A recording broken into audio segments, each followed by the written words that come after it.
you have your own cause, or you do a test, or is that just how you came up?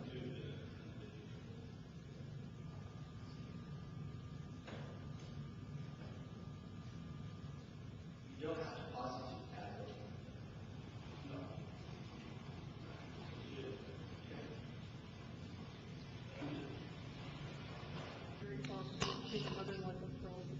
Should we get started? Too early to start? I mean, that one's sister. 3:29, I know.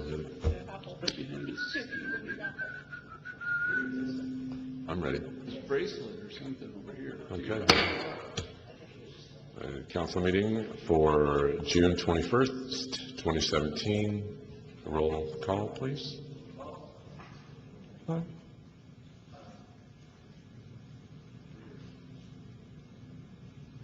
There we go. All right. Sorry. Deputy Mayor Lowry. Here. Councilmember Fowler. Here. Councilmember Sanchez. Councilmember Kern. Thank you. City Council will be meeting in closed session to discuss item 1 on the closed session agenda, conference. Roll call. Deputy Mayor Lowry. Here. Councilmember Fowler. Here. Councilmember Sanchez. Here. Councilmember Kern. Here. Mayor Wood is not here again this evening. We hope he's coming home soon. And his aide, Debbie Miculay, will lead us through the next flag invocation, etc. Thank you, Deputy Mayor. Please stand for the invocation and Pledge of Allegiance. Tonight's invocation will be given by OPD Chaplain Leonard Cosby. Ellen, pray with me, please. Our Father, we thank you for the opportunity to be here tonight, to be able to do something as significant as conducting business for the citizens of Oceanside. Father, I lift up before you each and every member that's here tonight, both members at the dais and members within the audience, that the concern would be to do what is right for the citizens of Oceanside and what is beneficial for this city. Father, I lift up before you tonight Brad Hunter, Oceanside police officer who was struck down 2 days ago. Brad's doing well. I pray for your continued hand of healing on him and restoration. Father, I pray for first responders in our city, fire and police, for city workers who go out and put themselves in the way of harm, that the citizens of this city may have better lives. Protect them, hold them in your arms, and keep them safe. Father, I pray for the business done here tonight to be done peacefully, to be done in tranquility, and your will would be accomplished. And we pray these things in Jesus' name. Amen. Please place your hand over your heart and face the flag. I pledge allegiance to the flag of the United States of America and to the republic for which it stands, one nation, under God, indivisible, with liberty and justice for all. Thank you. Please be seated.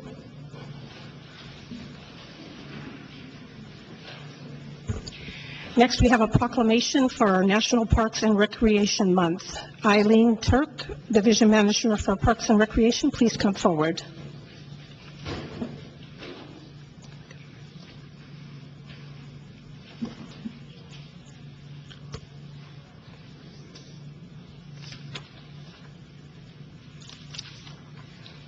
Proclamation in honor of National Parks and Recreation Month, July 2017. Whereas parks make life better for all ages in Oceanside, and whereas parks, greenways, and open spaces provide a welcome respite from our fast-paced, high-tech lifestyles while protecting and preserving our natural and cultural resources, and whereas Parks and Recreation fosters human development and promotes health and wellness for all ages in the community, and whereas Parks and Recreation services support economic development through increased property values, expansion of the local tax base, increased tourism, the attraction and retention of businesses, and crime reduction, and whereas Parks and Recreation strengthens the community's image and sense of place and increases cultural unity, and whereas Parks and Recreation facilities community problem solving strengthens safety and security and reduces juvenile crime, and whereas there are thousands of California children, adults, and seniors who benefit from a wide range of services, facilities, and programs provided by the City of Oceanside's Parks and Recreation Division. Now therefore be it resolved that I, Chuck Lowry, Deputy Mayor of the City of Oceanside, California, do hereby proclaim July 2017 as National Parks and Recreation Month in Oceanside. Furthermore, I urge all residents to celebrate by participating in their choice of pleasurable activities offered by the Oceanside Parks and Recreation Division to enhance their social, physical, and mental well-being. Issued this 21st day of June, 2017.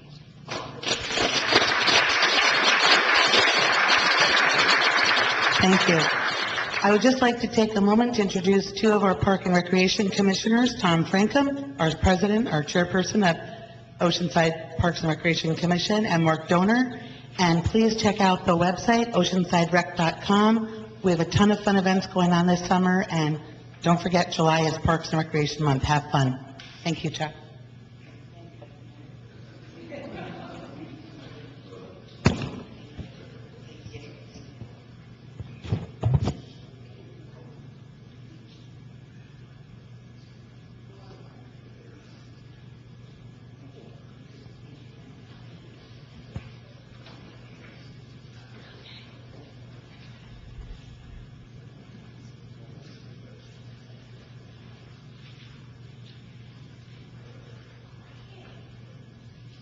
Next, we have a presentation, Onward Oceanside Speech Contest Award winners.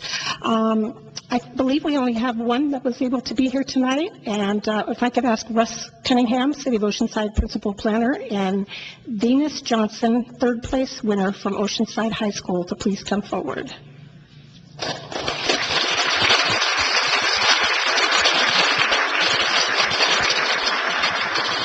On April 20th, Onward Oceanside hosted a high school speech contest that asked students from Oceanside High School and El Camino High School to consider what a sustainable Oceanside might look like in 2030. 4 students delivered energetic and informative presentations that touched on environmental stewardship, housing, workforce training, mobility, community values, and other topics. Judges from the Planning Division and the Water Utilities Department awarded first place to Oceanside High School Junior Gavin Jockhurst, second place to Oceanside High School Senior Robert Marcial, and third place to both Carmen Gonzalez, El Camino High School, and Venus Johnson, Oceanside High School. The Onward Oceanside team hopes that these amazing young people will remain involved in the general plan update and encourage other members of the youth community to participate actively in the project.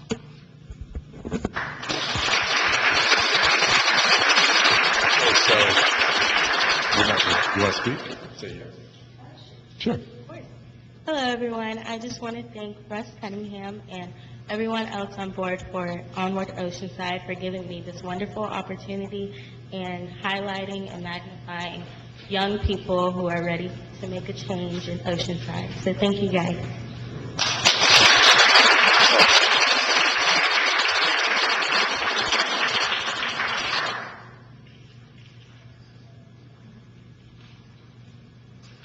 I do want to acknowledge you for being a pirate. Yeah, my alma mater. Yeah, thank you.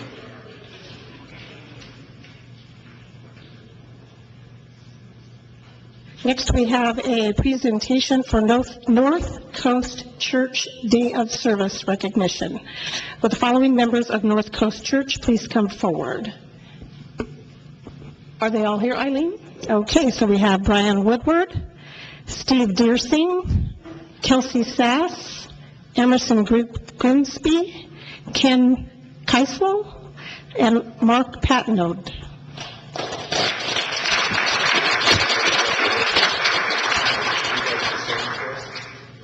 On April 29th, I heard that you sing really well.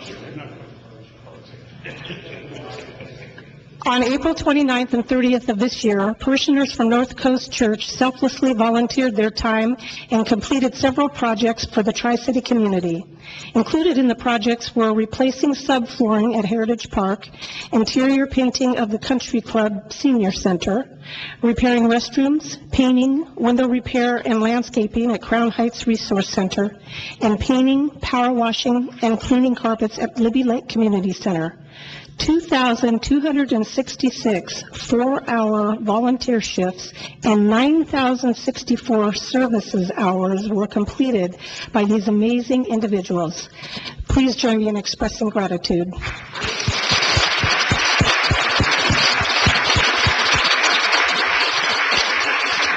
But I can tell you that if you all get tired of enjoying the award, you can give me a call, because this is the kind of work that all the neighborhoods need, and we really appreciate the efforts you've done. So, thank you. Congratulations. Yeah, and she wants to take a picture, and the fire chief wants to take a picture. So we can move together a little bit more, otherwise our feet would be.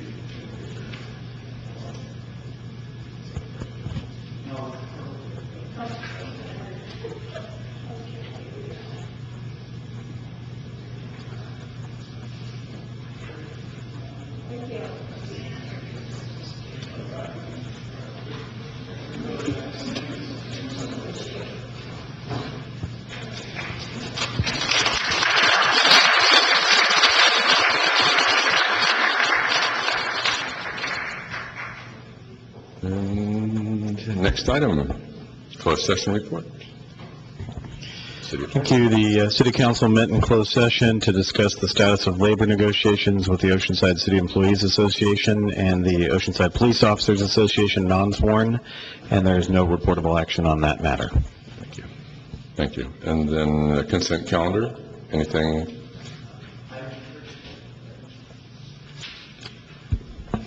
Item 32 has been removed by staff, so you'll be voting on items 3 through 31, the balance. Okay. Move approval of the balance. Second. Okay. Any discussion? Please vote. Please vote.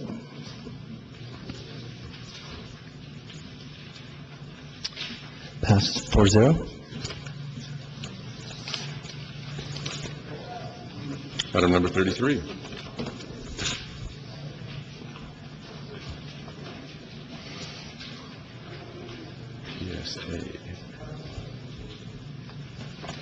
Ask the clerk to introduce the item. Oh, yes, excuse me. Item 33, City Council, approval of a professional services agreement in an amount not to exceed $2,988,624 with Infrastructure Engineering Corporation of Oceanside for a condition assessment and access improvements for the Mesa Garrison Gravity Line, Mission Avenue Lift Station Force Main, the Land Outfall, and the Buena Vista Force Main Gravity Line, and authorization for the city manager to execute the agreement. Welcome. Thank you for having me. I hope this comes up here. I have it up on the computer. 1 second. There we go. There we go. Okay. Great.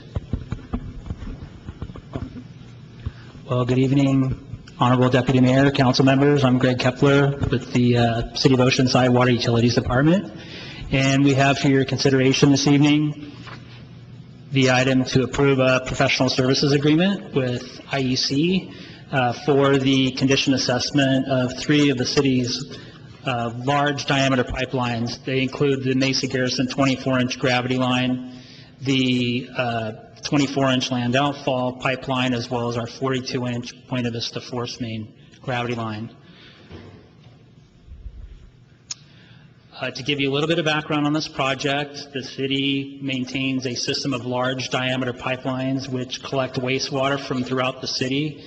These pipelines convey the wastewater to both our La Salina wastewater treatment plant as well as our San Luis Rey wastewater treatment plant or reclamation facility, and the water's treated and disinfected. And in the case of our San Luis Rey water reclamation facility, that water is conveyed back down through our land outfall, where the flows are combined at La Salina and they're discharged to the ocean through our ocean outfall. So recently we've encountered some spills, and we've had a failure of one of our pipelines, and this is due to both age as well as external conditions on the pipeline, and there's an urgent need for us to do some access improvements on these pipelines, as well as have them assessed for condition, and making long-term programmatic improvements for these pipelines. So this slide shows you kind of the overview of the project area. It's kind of hard to see, but there's an area that's bounded by a dashed red line, and it's shaded in blue. There's a section that kind of follows a north-south direction, and that contains the 3 pipelines that we'll be studying as part of this project. It includes all 3 that I've mentioned, and then there's the portion of the project that kind of runs from a northeast to a southwest direction towards our Los Salina wastewater treatment plant, and that section contains the land outfall by itself. For chemical and biological reactions to occur during that process, one of the byproducts of that process is the production of sulfide gas. Sulfide gas is very corrosive to both metallic and concrete pipes.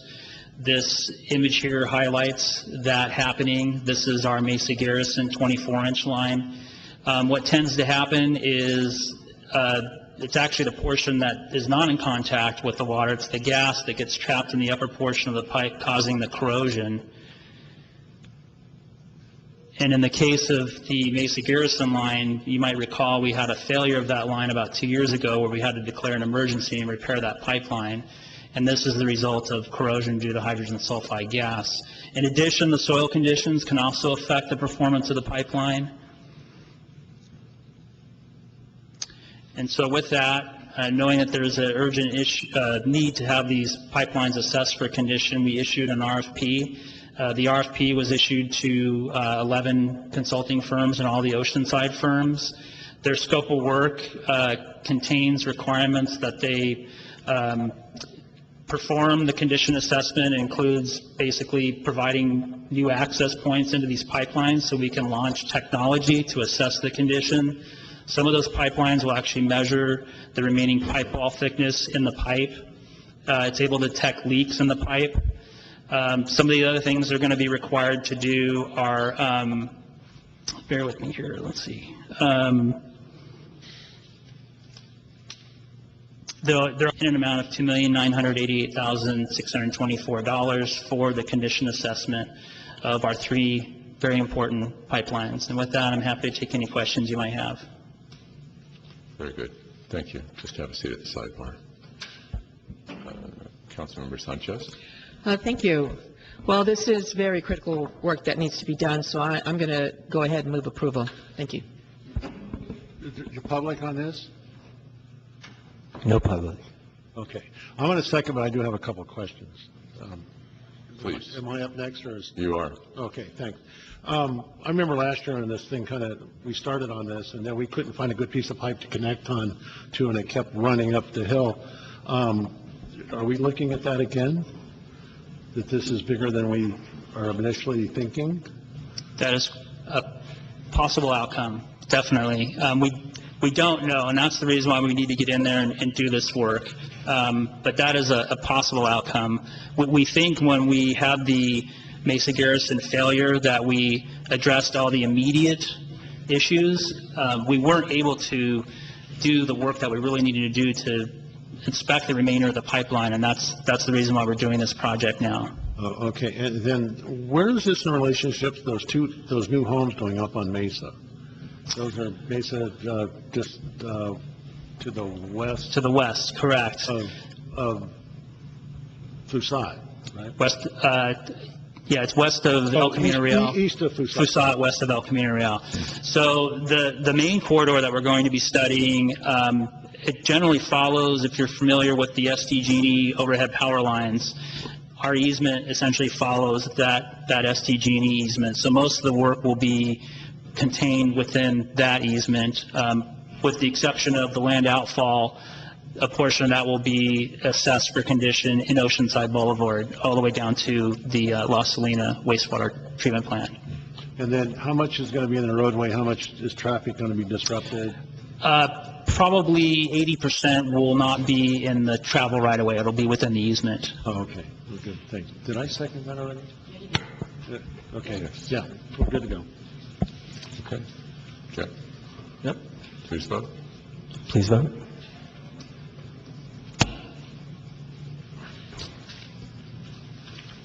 Motion passes 4-0. Okay, the next item is the Jones Road Sewer Pipeline Project. Yes. City Council, authorization to award a contract in an amount not to exceed $1,034,224 to Shilling Paradise Corporation of El Cajon for construction of the Jones Road Sewer Project.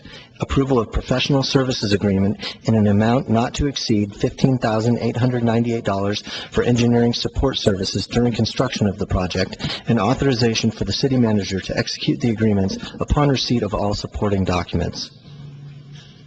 Welcome. Good evening, thank you. Good evening, Deputy Lowry and council members. My name is Chanel Morales, and I'm a senior civil engineer in the Water Utilities Department. This evening, I'm going to be talking to you about consideration of the award of the contract in the amount of $1,034,224 to Shilling Paradise Corporation for the construction of the Jones Road Sewer Pipeline Project. In addition, approve a professional services agreement to Infrastructure Engineering in the amount of $15,898, which they will provide engineering support services during the construction of this project.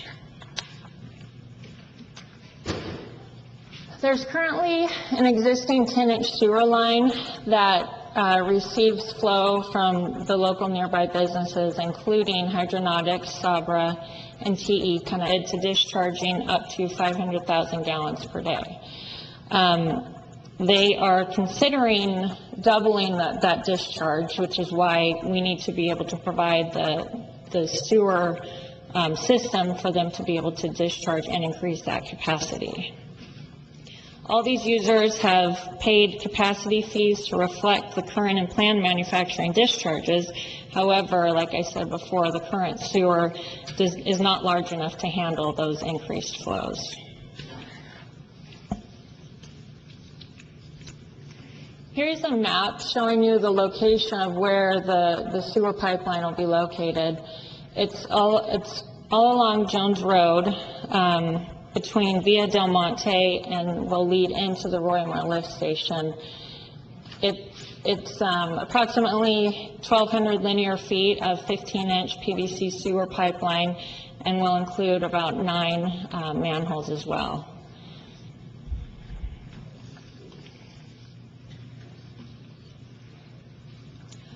On March 15th, 2017, the City Council approved the plans and specifications to call to bids for this project. Information from the contractor and provide feedback, as well as site visits and progress meetings, and will provide the record drawings at the end. The 16-17 budget for the sewer line project is $1,189,000. So with the construction costs as well as the engineering support services, that amount is $1,050,122. Therefore, sufficient funds are available. The funding sources for this project are the sewer flow and service charges in the sewer fixed asset replacement fund.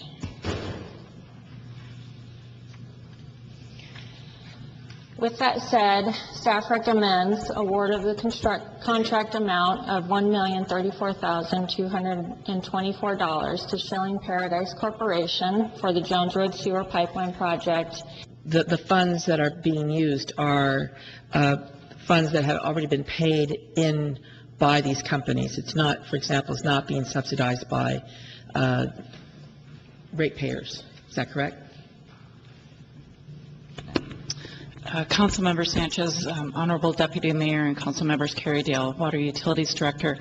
The funds come from ratepayer contributions. However, all of the companies that contribute to this line have already paid capacity fees, right, which would pay for the expansion. So it's a combination of those two funding sources. A combination, but really this is being paid by these companies. It's not really being subsidized by, say, ratepayers, right? They have already paid it, and in effect, the funds have been there. Is that right? They have paid into the system, right, to use pipe of a certain size. That pipe is not of that size. And so the ratepayers that have paid in to improve the system and continue to rejuvenate and renew the system are contributing portions of those funds to pay for the project. Okay, so what you're saying is that the ratepayers are contributing basically a percentage of what ratepayers would be benefiting from? Yes. Okay. I don't want the ratepayers to think that they're subsidizing a private use. I think what you can look at this as is that all ratepayers, whether they're commercial, industrial, or residential, pay into funds that fund all sorts of infrastructure improvements, including those in the downtown area, which are primarily serving residential areas. This one happens to be in a commercial industrial area. Right. But you can basically make the statement that it's not the ratepayers, the residential ratepayers that are subsidizing, say, commercial use. You can make that statement. We can say that all ratepayers are paying their fair share for use of the system. All right. All right, then I'm going to go ahead and move approval. Well, I'll second. Am I up next or Jack? Councilmember Feller. Okay. My question is around IEC. In the prior item, we didn't have their fee broken out. In this one, we did.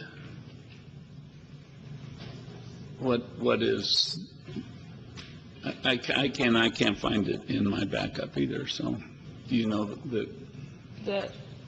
what it is? Council, I mean, I know it's the other item, but it's the contract amount. Correct me if I'm wrong, Greg, but it's the contract amount going to IEC for the previous one. Is IEC the whole contract for 2,800 or 22.98 million? Councilmember Feller, Honorable Deputy Mayor, council members. So IEC's contract for the previous item, they are the lead contractor, you could say, on that project. They actually have a subcontractor that will be doing a significant portion of the construction work for that project. Okay, I got it. Thank you. Councilmember Kern. Thank you. I noticed it's kind of an odd size, 15-inch PVC. So I haven't heard of that size. Usually they're like 12-inch or 18-inch or 24-inch. So 15-inch is an odd size. But I guess the real question is, as we project the growth over there with other industrial uses, why aren't we kind of contemplating like an 18-inch or 24-inch? Once we got it dug up the big ditch and we're putting in pipe, why don't we put in a bigger pipe instead of coming back to Futures Councils 8 years from now and say, oh, we got to take the 15-inch out and put in a 24. So. Thank you, Councilmember Kern and Deputy Honorary Mayor Lowry. That's a very good question, and we have sized the 15 inches sized for approximately 1.5 million gallons per day, which is larger than what Hydronautics is planning to discharge. At the same time, while opening up and adding this new water line for Hydronautics, it opens up the capacity in the existing 10-inch line for the businesses currently discharging into that line. If we upsize it to a higher value, we have the issue of lower velocities going through the sewer line, which causes problems down the road as well. Oh, okay. So it was an engineering answer, so which went right over my head. Okay. So thank you.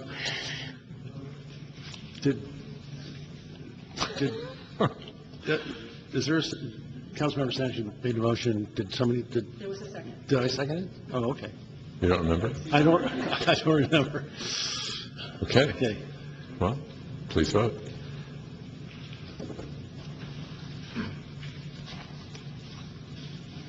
Passes 4-0. Okay, before we go to the next item, I have a request that people please turn your cell phones off. We've had 2 of them in the last 25 minutes. If you want to keep your cell phones on, you can use the lobby area, and there's a place to sit out there if you're expecting an urgent call, or you can just use your texting option. Next item is item 35.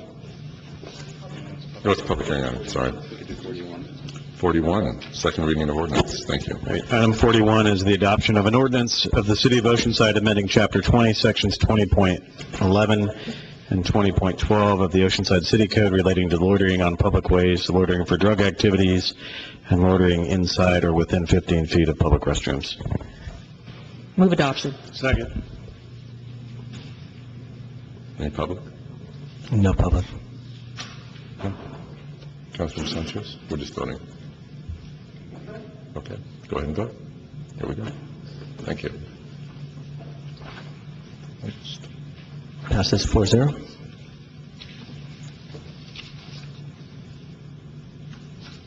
Public comment? Off agenda? Off agenda item? Yeah. Okay, we have 5. 5. Yes. Yeah, we don't Adrian take Hakes? public comment right now. These are items that are not on the agenda, and if people arrive later, we will do it again later. But right now, we've got 25 minutes open for public comment, and he will call the people who are in the order that he's put together. Okay, there's 5, so I'll call the 5. Adrian Hakes, Joe Hill, Josh Brock, Luis Valdivia, and Brenda Batali. Good evening, Deputy Mayor Lowry and council members. I'm Adrienne Hakes. I am currently the secretary for the Oceanside Public Library, and I am here to thank the council for the support of the library and the new additions to our budget this year. And to let you know that our summer reading program is off and running. We have 1,000 children in our community that are participating, including some adults.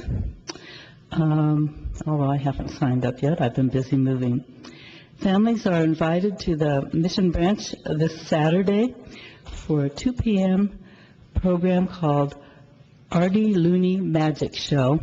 And we are having a number of programs throughout the month and the rest of the summer, and urge you all to check in and see what your public library is offering for you and your family at www.oceansidepubliclibrary.org. Thank you. Have a good evening. Thank you. Mr. Joe Hill?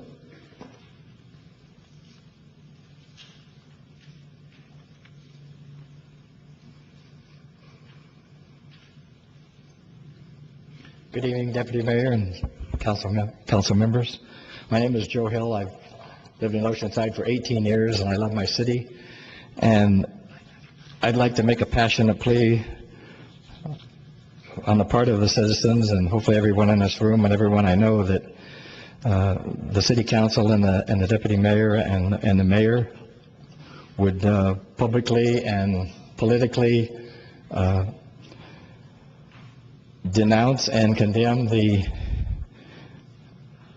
episode that's about to occur after the first of the year at San Onofre, where they're going to bury nuclear waste in the ground 200 feet from the beach.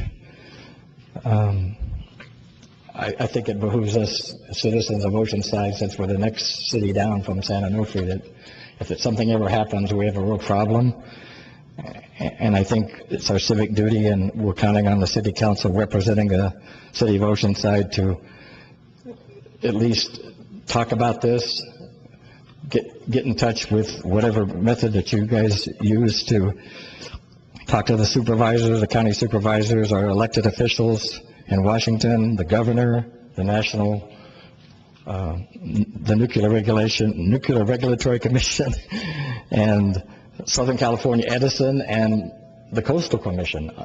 No one seems to care about what the citizens are thinking, and information about this is very, very minimal as far as the public understanding what the consequences would be if something happened at San Onofre, and it could happen at any time. We've seen other nuclear plants have issues, and we're hoping it will never happen here.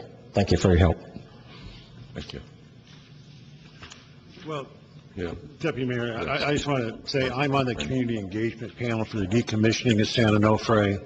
So probably what I will do, because Mr. Hill's questions comes up not only publicly but privately, so probably sometime this fall, I will have a representative from Southern California Edison come down and update everybody on what's happening at Santa Onofre. So but in the meantime, if you want to contact me, I'll be glad to sit down and talk to you about what's happening, because I'm on the panel for the decommissioning.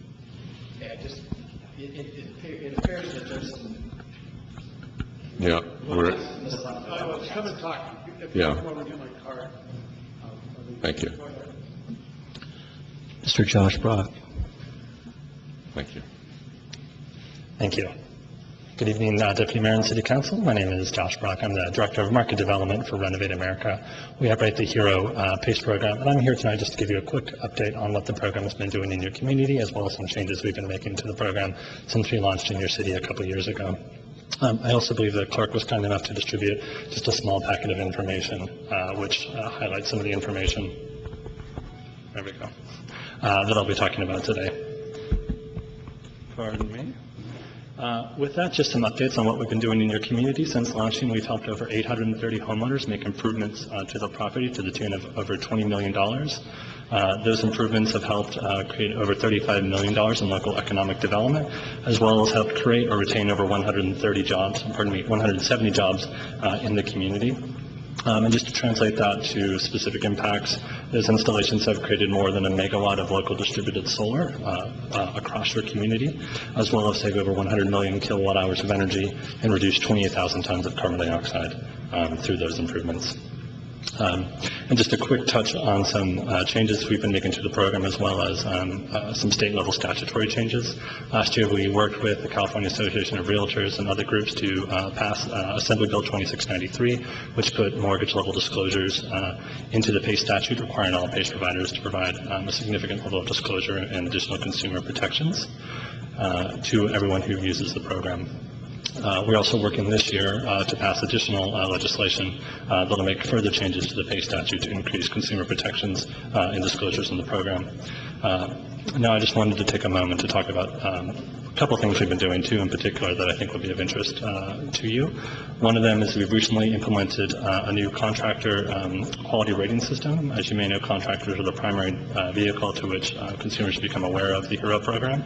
To that end, we've been using a statistical-based method. If you've ever seen the movie Moneyball, that's a good analogy. We're using project data as well as complaint data to evaluate the performance of contractors in the program.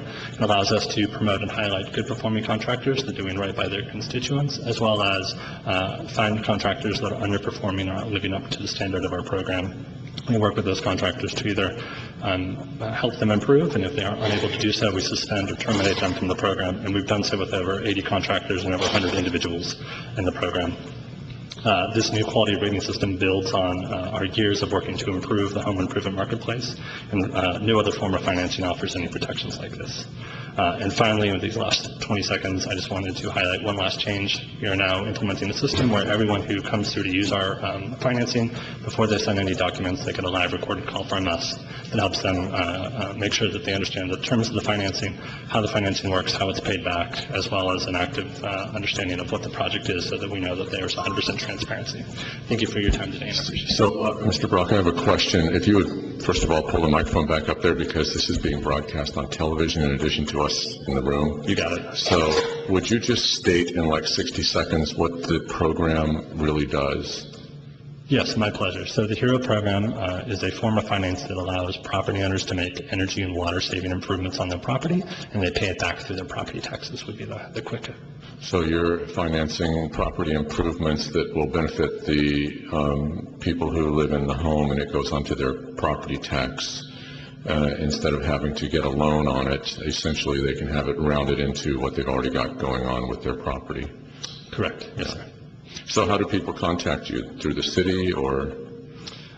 There's a number of ways. So we have a website where people can actively contact us if they have questions about the program or want to understand more about how to improve their property, whether it's residential or commercial. RenovateAmerica.com? Yes, sir, RenovateAmerica.com. I will say the most common activity is that most of us have a contractor that we trust and we use, and often it's that individual who says, here's what you'd like to do to your property, here's how much it costs, how would you like to pay for that? And they'll take, and we're just one form that they may offer to that consumer. That's great. Thank you very much for explaining that. Wonderful. Thank you. Thank you for your time. We have Mr. Luis Valdivia.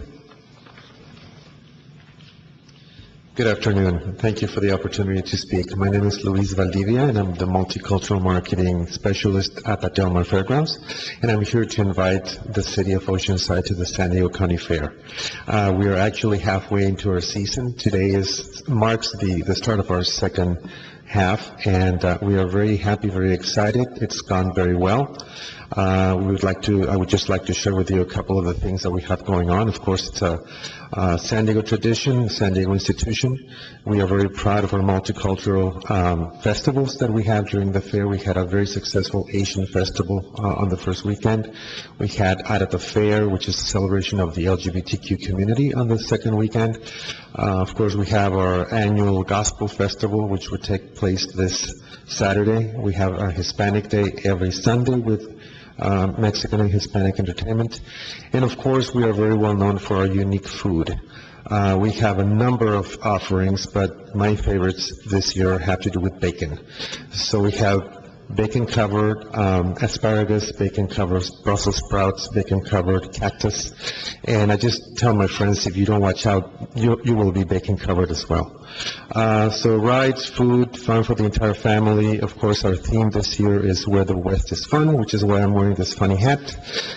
We will be open every day except for next Tuesday until July 4th. A great place to watch the fireworks, of course. And for more information, our website is sdfair.com. And if there are any questions, I'll be happy to answer them. Thank you. Thank you. Other than the fact I had the bacon-wrapped asparagus today at the luncheon for the 22nd Agricultural District, it was really good. It is delicious. Very healthy, too. Thank you. I already ordered a couple of them. Yeah, I'm on my way. Ms. Brenda Batali.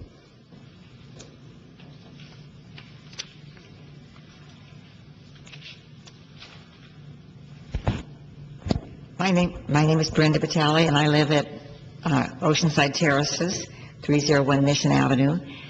I'm here to talk about the skateboard ordinance that you people were wise enough and thoughtful, forward-thinking enough to enact several years ago.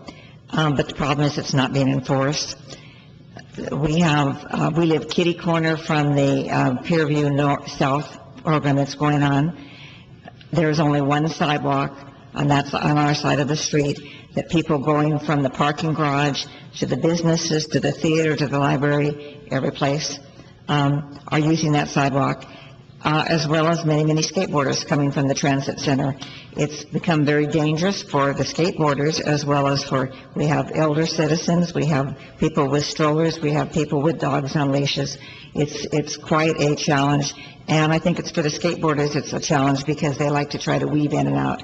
But someone is going to get seriously hurt, a broken hip, a child hit on the sidewalk and get a concussion. It's a serious thing. What I'm proposing is that we have a skateboard ban. It could be expanded, but at least from Cleveland to Detmar and from Seagaze to Pierview. That's the area where most of our major business and dining facilities are, and have that be a skateboard-free area. I sent all of the board members about a week ago a copy of a signed letter from our residential members at our building and also the commercial people. We have retail and office ones. And to let you know that what other cities are doing, and basically from east to west, other cities that have been forward-thinking enough to enact and enforce theirs. In fact, the city of Laguna Beach 3 years ago started giving citations. The first year they gave 122 citations. The second year, I think it was 65, and the third year it was 22 citations. So it does work. If we ask them not to skateboard, they learn. I also sent a picture of a kind of a parking area that we could purchase in a couple places that you could store they bring their own lock, they store their skateboard there, and then they can enjoy it without the skateboard to carry. So anyway, between Everett, Kirkland, Auburn, Washington, and the state of Washington, and Florida cities such as Orlando, Kissimmee, Tampa, and many, many cities in between have a prohibition of skateboarders in the commercial part of the city. So I'm asking that you enforce it. I have called the police, and they say they're not doing it because the city's not asking them to enforce it. But it's posted all over on signs. I think it's municipal ordinance 124, if I remember. So anyway, thank you. If I might, I'm not trying to comment here, but I think I've spent enough time on these streets, and just on Monday night, it's really time to try to... Last year, the fire department was called out because of a person who hit their head and fell into the street. And all I'm doing is trying to tell the council that maybe we can think about how to make this work. I appreciate it. I'm really indifferent. I've become indifferent on skateboards over the years. I thought they were a great thing, but not so sure. Thank you. Thanks for bringing that in. Thank you. Patty Allen, if you want to step up to the lectern.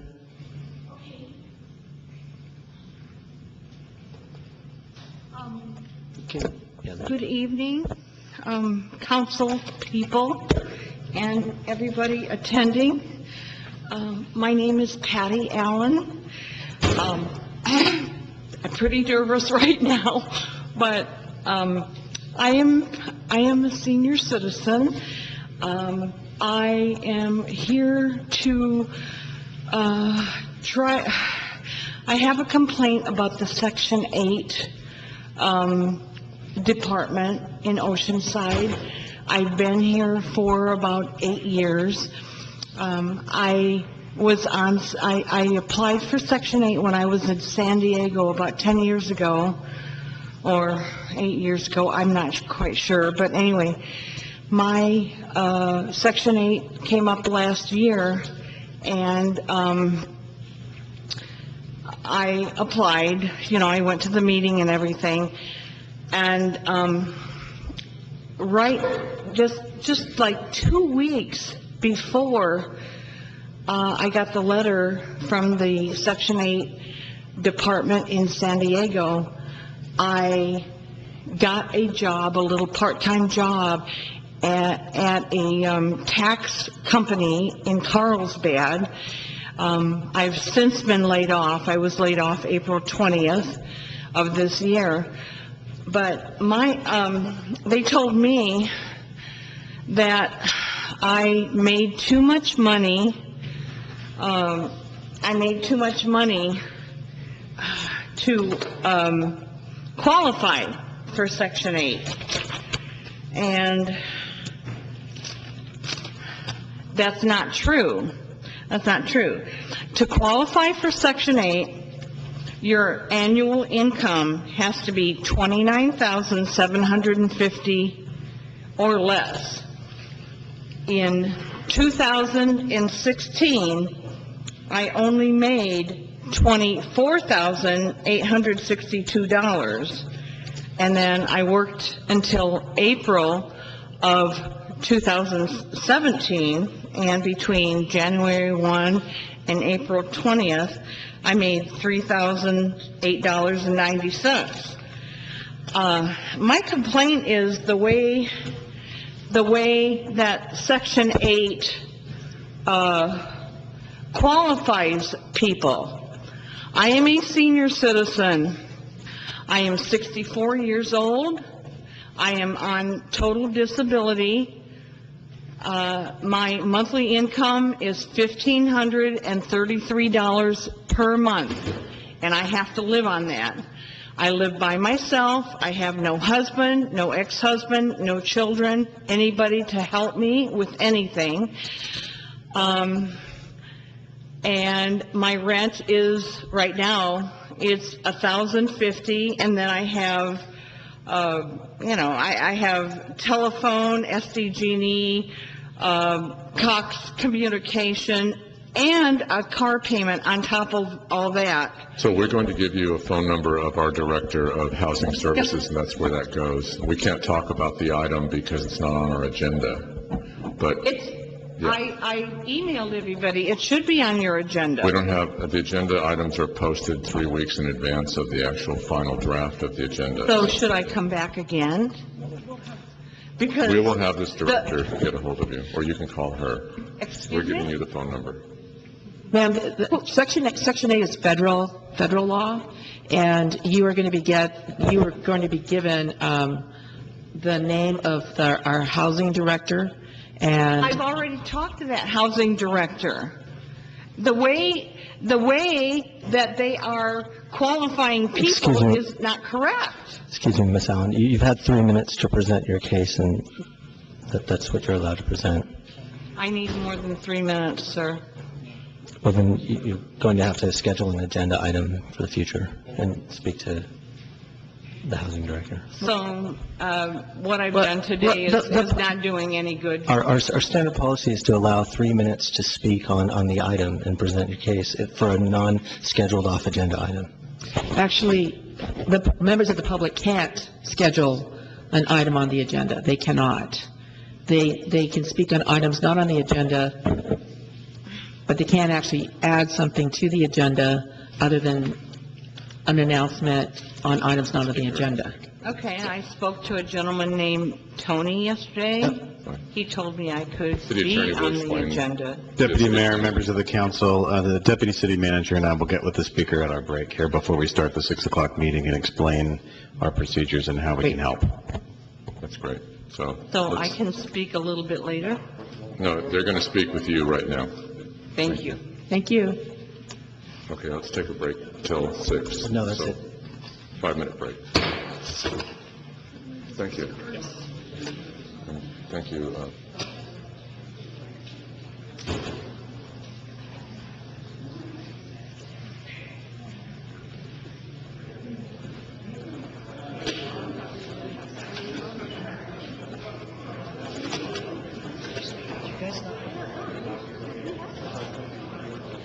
Okay. No, he asked me to bring him some water. And I was like, so I was going to fill you.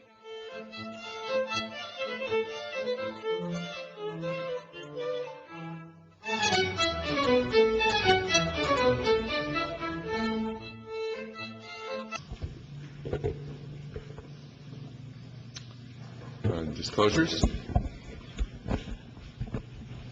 Just staff, and I drove by the site. Okay, staff. Staff, and I did drive by the site several times. Staff only. Thank you. Mr. Eddow? Honorable Deputy Mayor, members of the City Council, good evening. Douglas Eddow, Real Estate Manager, City of Oceanside. Staff is recommending adoption of the resolution as a condition to the development of the Quarry Creek project. Developer is required to do the aforementioned improvements. It's part of an agreement that was approved by the City Council earlier this year. The city agreed to assist the developer in the event the developer cannot voluntarily obtain the property necessary to create the right turn pocket. The developer made an offer to the property owner, Plaza 78 LP. That was rejected. The developer then came to the city and requested our assistance pursuant to the agreement. Per the Subdivision Map Act, a city is allowed to assist the developer when certain conditions cannot be satisfied that are required of a tentative map. Pursuant to the agreement, the developer, Presidio Cornerstone, is required to pay all costs associated with the acquisition of the easement that is necessary, as well as any court costs that is incurred by the city to perform this action. We're more than happy to answer any questions you might have. Is there any public? No public.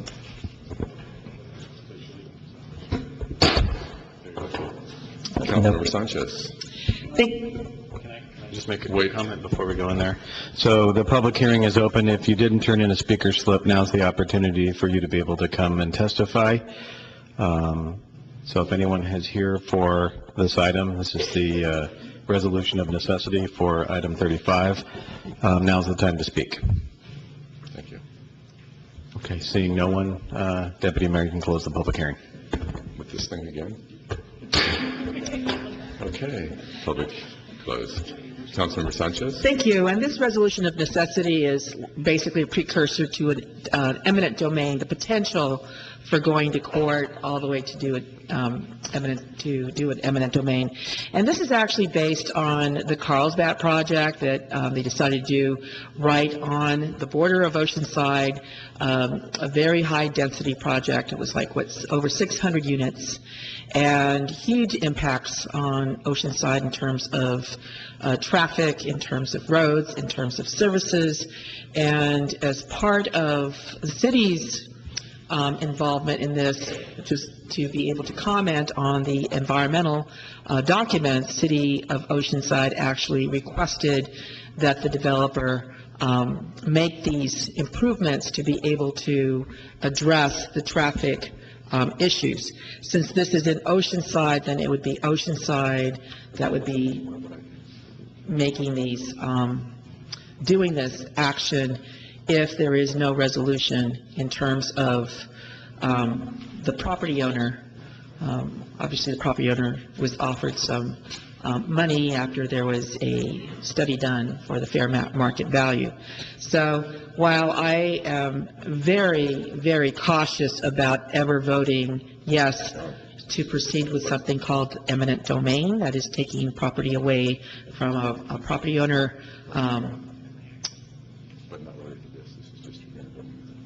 by means of force, legal force. Unfortunately, this is a situation where if we're not willing to proceed in this, then there will be huge impacts to our Oceanside residents in terms of the traffic here. So I'm going to go ahead and move adoption. Again, I think this is something that very, very wary to do, but because of the necessity that it would, if we don't do this, if this doesn't, hopefully it'll help resolve this in terms of the property owner and the developer. But if not, then I do feel that this is critical to the citizens of Oceanside and in the public's good. Thank you. Councilmember Kern. Second. Well done. Go ahead. Please vote. Please vote. Thank you. Passes 4-0.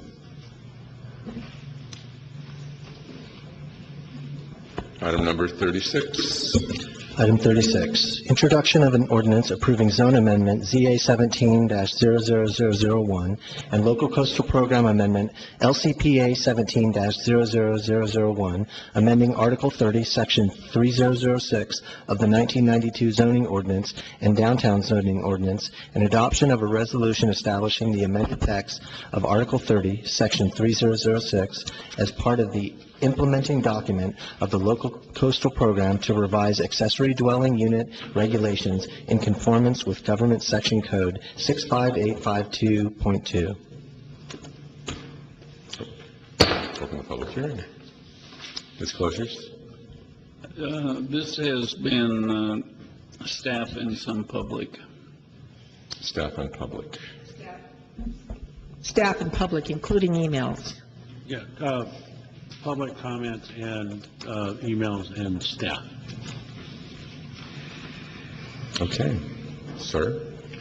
Good evening, Honorable Deputy Mayor and council members. I'm Rob Demahowski, Associate Planner with the Planning Division. This request is a zone amendment and a local coastal program amendment.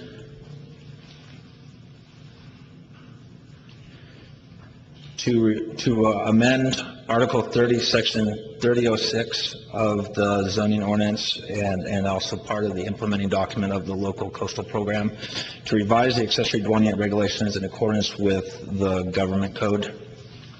An accessory dwelling unit is defined as an attached or detached residential dwelling unit which provides independent living for one or more individual, and will include amended provisions for living, eating, cooking, and sanitation, and it also to be located on the same parcel as a single-family residence. An ADU, for short, may also serve as a rental unit or be occupied by family members, guests, and so on. In response to the housing crisis, the state legislature enacted two accessory dwelling unit bills, SB 1069 and AB 2299.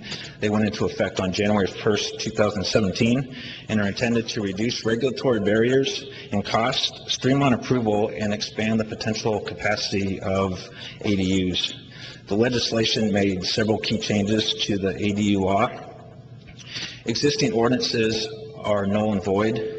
A city or county either has to adopt a compliant ordinance or comply with the minimum regulations mandated by state law. Unit size and location, an ADU shall be no larger than 1,200 square feet, and if it's an attached unit, no more than 50% of the existing house. Setbacks, a ADU, if it's a converted an existing structure, no setback shall be required for that structure. Previously, most jurisdictions require a conversion of a garage must comply with all current setback requirements. Parking, the law allows parking within setback areas in tandem configuration and on approved driveways. The law introduces a parking waiver, and there's 5 circumstances in which a property may qualify for such waiver. An ADU would not have to provide any on-site parking if an ADU is located within 1/2 mile of public transit, is located within an architecturally or historically significant district, is part of an existing structure or constructed within a detached structure, if an on-street parking permit is not provided for the occupant of the ADU, and if there is a car share vehicle within 1/2 block of the property. For impact fees, an ADU shall not be considered new development for the assessment of impact fees, including water and sewer, and any fees assessed must be proportionate to the burden that the ADU will place upon services. In response to state mandates, staff has prepared a revised accessory dwelling unit ordinance that will be in Article 30 of the zoning ordinance as follows. An ADU shall be is considered consistent with the general plan and the underlying zone district. They shall be permitted in residential and agricultural zone district on a property developed with a single-family home, and they may also be developed with a new single-family home concurrently. An ADU is a ministerial permit. No public hearing or use permit is required. It's subject to a building permit and must be approved within 120 administrative coastal permit. And there's also a new provision where if the existing home does not have fire sprinklers shall not be required for the new accessory dwelling. For unit size and type, the unit may be attached, detached, or constructed within the footprint of an existing home or a detached structure. The maximum for a detached ADU will be 1,200 square feet, and the attached will be 1,200 square feet up to a maximum of, or 50% of the home, whichever is less. And the type of construction will also include an efficiency unit or a manufactured home. An efficiency unit is typically a smaller studio type unit that is constructed within the confines of the existing home or a detached structure. If a garage is converted with an ADU, the city ordinance, Article 31 of the zoning ordinance, requires that replacement parking be provided on site in the form of an enclosed garage. The unit shall have to comply with setbacks and all the development set standards of the underlying zone district for height and lot coverage. For parking, staff is recommending 1 space per bedroom. State law does allow the implementation of either 1 per bedroom or 1 per unit. We are recommending 1 parking space per bedroom. Parking will be permitted in front, side, and rear setbacks. If it's within the front yard, parking has to be on an approved drive converted to parking. So if a driveway is expanded, the driveway would not be able to be take out more than 30% of the area to preserve landscaping. And finally, ingress and egress would have to be via an approved driveway. In certain areas, no new curb cuts would be permitted for an accessory dwelling, so the driveway would have to be, access would have to be via an approved driveway. And no parking would be allowed within any portion of the city right-of-way, including the sidewalk or parkways.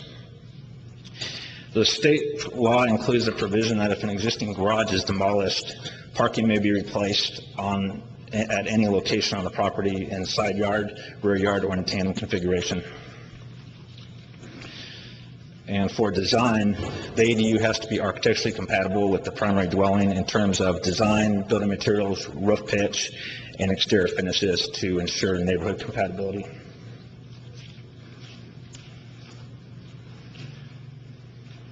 For impact fees, an ADU shall not be considered new development for the assessment of impact fees, including water and sewer. And for utilities, if the unit is constructed within the footprint of an existing home or a detached structure, no connection fee or capacity charge will be assessed for water and sewer. And if it's a new detached or an attached unit, no sewer fee would be assessed. A water meter upsizing fee would be assessed based on the need to upsize the water meter, and that would be a prorated fee. And no new separate utility connection would be required. To ensure compliance with the conditions of approval, the ordinance would require that a covenant be recorded with the following conditions: that the unit is not intended for separate sale, that the unit may serve as a rental unit but shall not be rented short-term for less than 31 days, and parking that is required parking shall be maintained and should not be used for other purposes. And I'd like to note that there is also some optional provisions, and one of them is the state does allow an owner occupancy requirement. Staff is not recommending the inclusion of that at this time. The Planning Commission considered the request on April 24th and recommended approval with a 7-0 vote. The Planning Commission's motion included revisions to staff's recommendation that included a recommendation to prohibit short-term rental of both the accessory dwelling and the primary dwelling, that either the ADU or the primary home shall be owner occupied by the property owner, and that no parking shall be allowed in the front yard. In response to the first item, staff has included the prohibition on short-term rentals for the ADU, but at this time is not recommending a prohibition on short-term rental of the primary dwelling, as that could be addressed through a future short-term rental ordinance. The staff is also not recommending an owner occupancy requirement, as enforcement would be difficult and it would place an unreasonable burden on property owners who may not live at the property or have to move for various reasons. And to address parking not allowed in the front yard, the ordinance does prohibit parking in the landscape area, so it would have to be on an approved driveway. Staff presented the proposal to the Housing Commission on May 23rd as an informational item and essentially answered questions from the commissioners.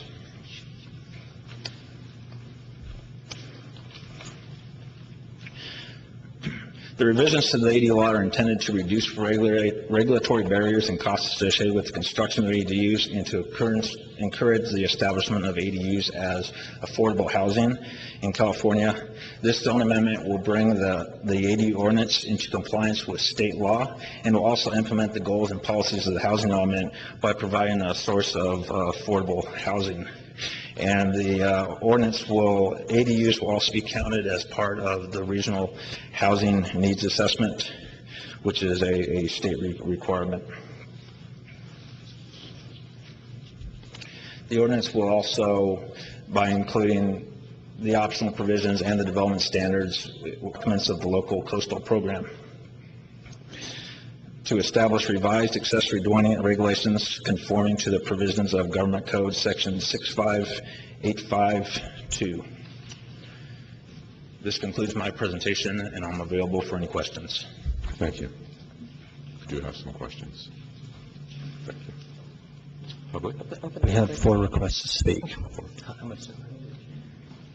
This is a public hearing, so we have 4 speakers who have signed up. If you haven't signed up to speak, you may do so after the citizens who have scheduled to speak have spoken. How much time? 3.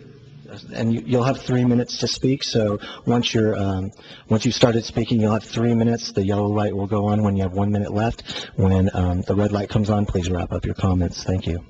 The first speaker we have is Katie Conser, and after that, Jane Marshall.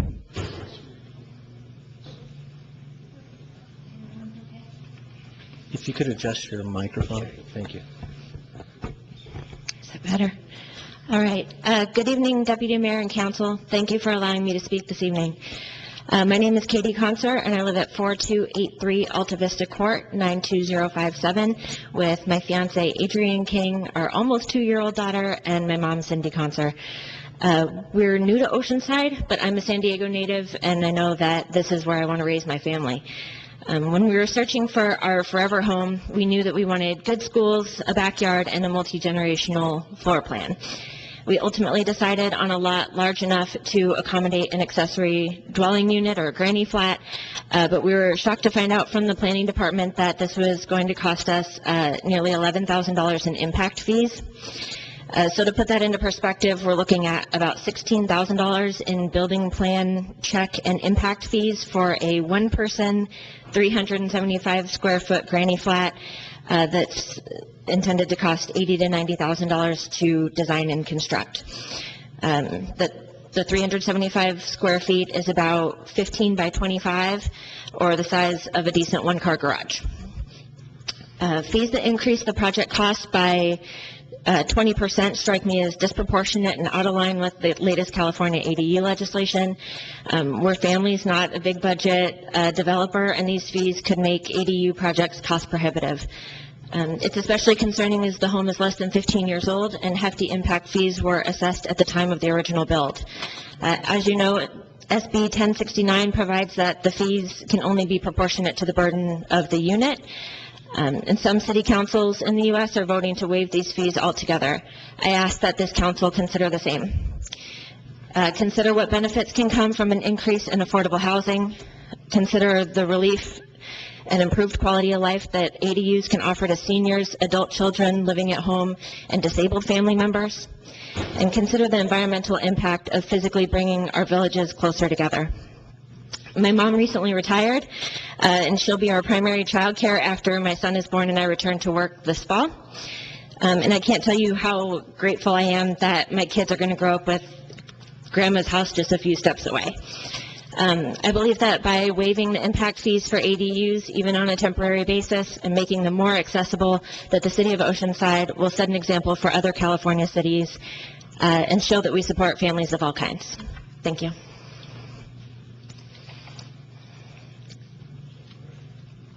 Jane Marshall.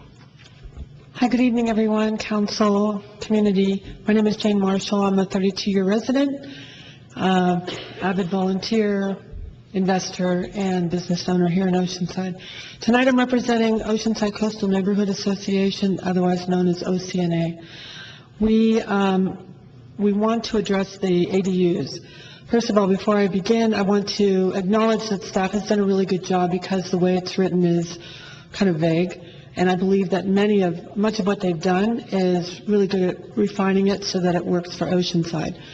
The one area that our group, representing the Seaside neighborhood, is concerned about is that they did not suggest or recommend that the both dwelling units be 30-plus days.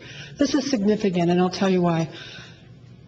The intent of this law by the state is to allow for more long-term housing for residents, for people that can't find places to live. And they go through all these different kinds of demographics, et cetera. However, what will occur, as we all know, what happens with unintended consequences, is that it's likely that if they're not both required to be 30-plus, 31-day rentals, one will ultimately become a short-term rental, while perhaps the owner or current primary resident renter is not required to be there more than 30 days. So OCNA Group strongly recommends that in addition to everything good the staff has done right now, that you add to it that both dwellings need to be 30-plus days.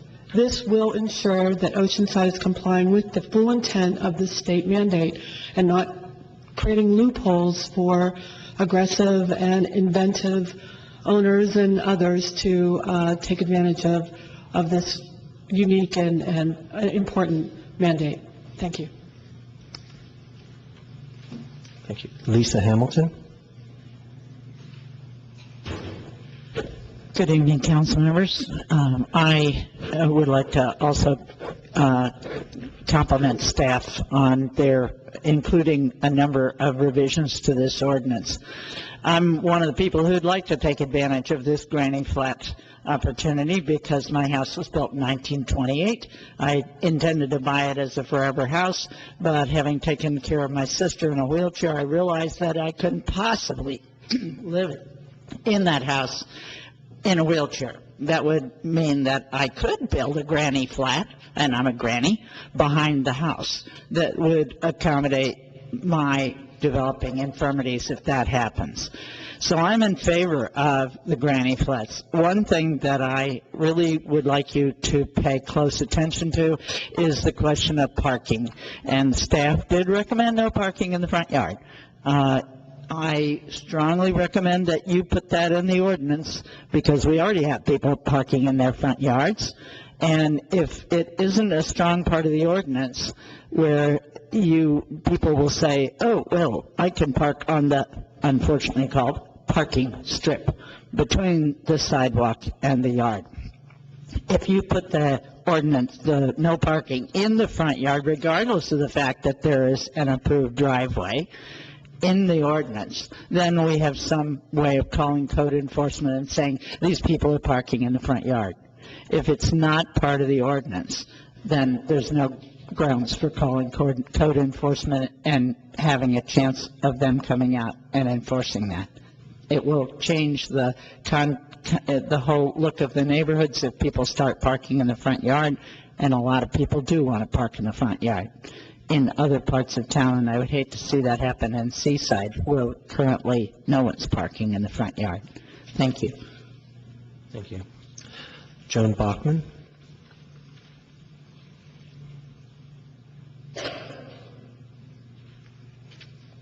Hello, Joan Bachman, also in the Seaside neighborhood. Again, thanks to staff for answering my many emails. And yes, I have read all of the information. Seaside neighborhood is here because we're one of those neighborhoods that's about to be destroyed. Just like City Heights, just like Normal Heights, just like Kensington, all the different places in San Diego that were once very proud neighborhoods that did get ruined a lot of times by additional density. So while we're not opposed to the ADU and we fully understand the housing crisis, certain things are not helpful. Short-term residents do nothing for the housing crisis. So that should not be part of it. So both the main house and the rental unit need to both be longer than 31 days. And I believe it said 31, not 30. So they need to be longer than that, mainly because they don't help. We also need to maintain, we have some rules in place, the no parking on the front yard and things like that, but our rules aren't good enough. We hear this all the time. People do park in that area. People are paving their front yards. I'm going to make a list of all the places where there have been things approved that shouldn't have been approved, and I want to go over that with staff and come back with, okay, all of this has already happened. We had alley access. They let driveway cuts in on Clementine and Washington. Clementine and Minnesota, they have paved the front yard with beautiful tiles, but it's still paved. So, and we have absolutely nothing protecting our parkways. So these are the problems that we have and the things that are going to lead to a degradation of our neighborhood. One of the things about our neighborhood is our tree-lined streets. That's what makes it beautiful. That's what makes people want to live there.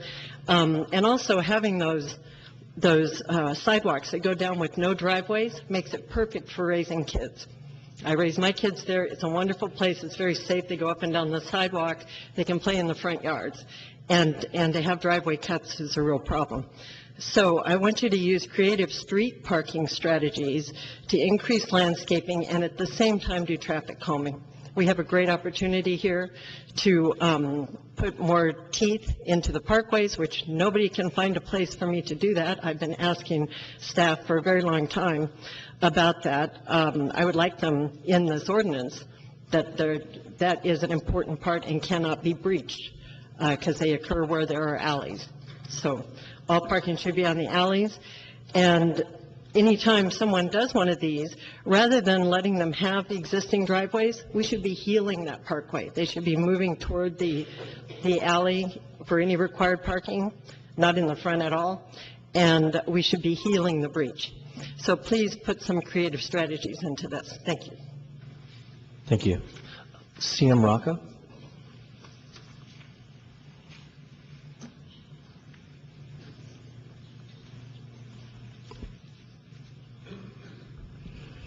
Honorable Deputy Lowry and council members, my name is Cindy Rocco. I live in South Oceanside, and I just wanted to make side with the short-term rental ordinance.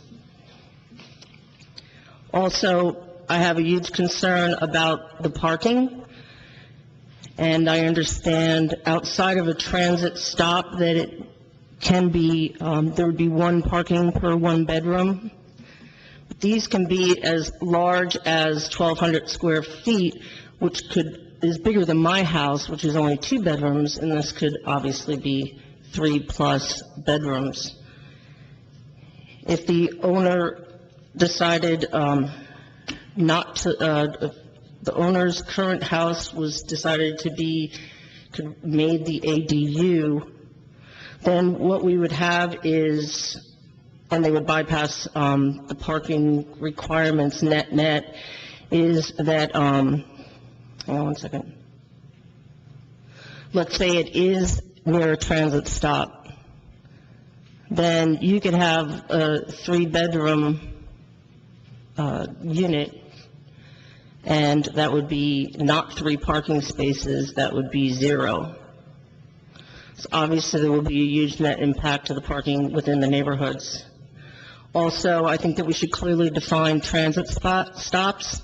Right now, I believe the frequency, the requirement is every 15 minutes, and there is not a very good expansion of hours of operation. So I believe that right now it should be clarified if there's going to be an ADU that's built close to a transit station, that transit stop meet those minimum requirements to make it a frequent stop. And we don't have that right now. Thank you.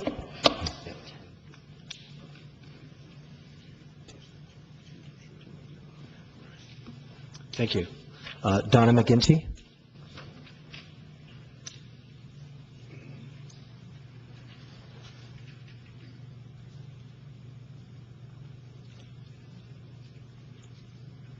Thank you for letting me speak. I don't think the intent of the ADU ordinance is to necessarily do a lot of what I'm hearing. And I don't believe everyone who should has read the ordinance and understand parking issues and the number of people in a bedroom or what they can do with the lot and parking or they really don't seem to have read what they're talking about in our ordinance. I have a neighbor who has a young daughter with a child and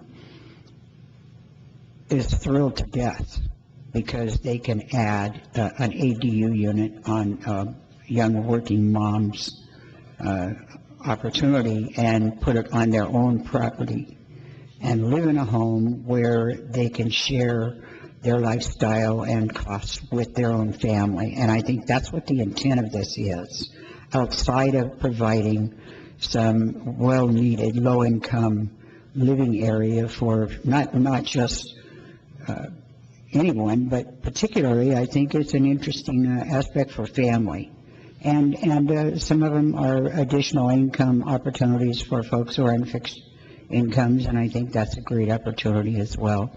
And thank you for all the work you've done, and staff for all the work you've done. I listened to you guys a couple of times now, and I really like what you've done. Thanks. At this time, anybody who has not submitted a speaker slip who would like to speak on this item is welcome to come up.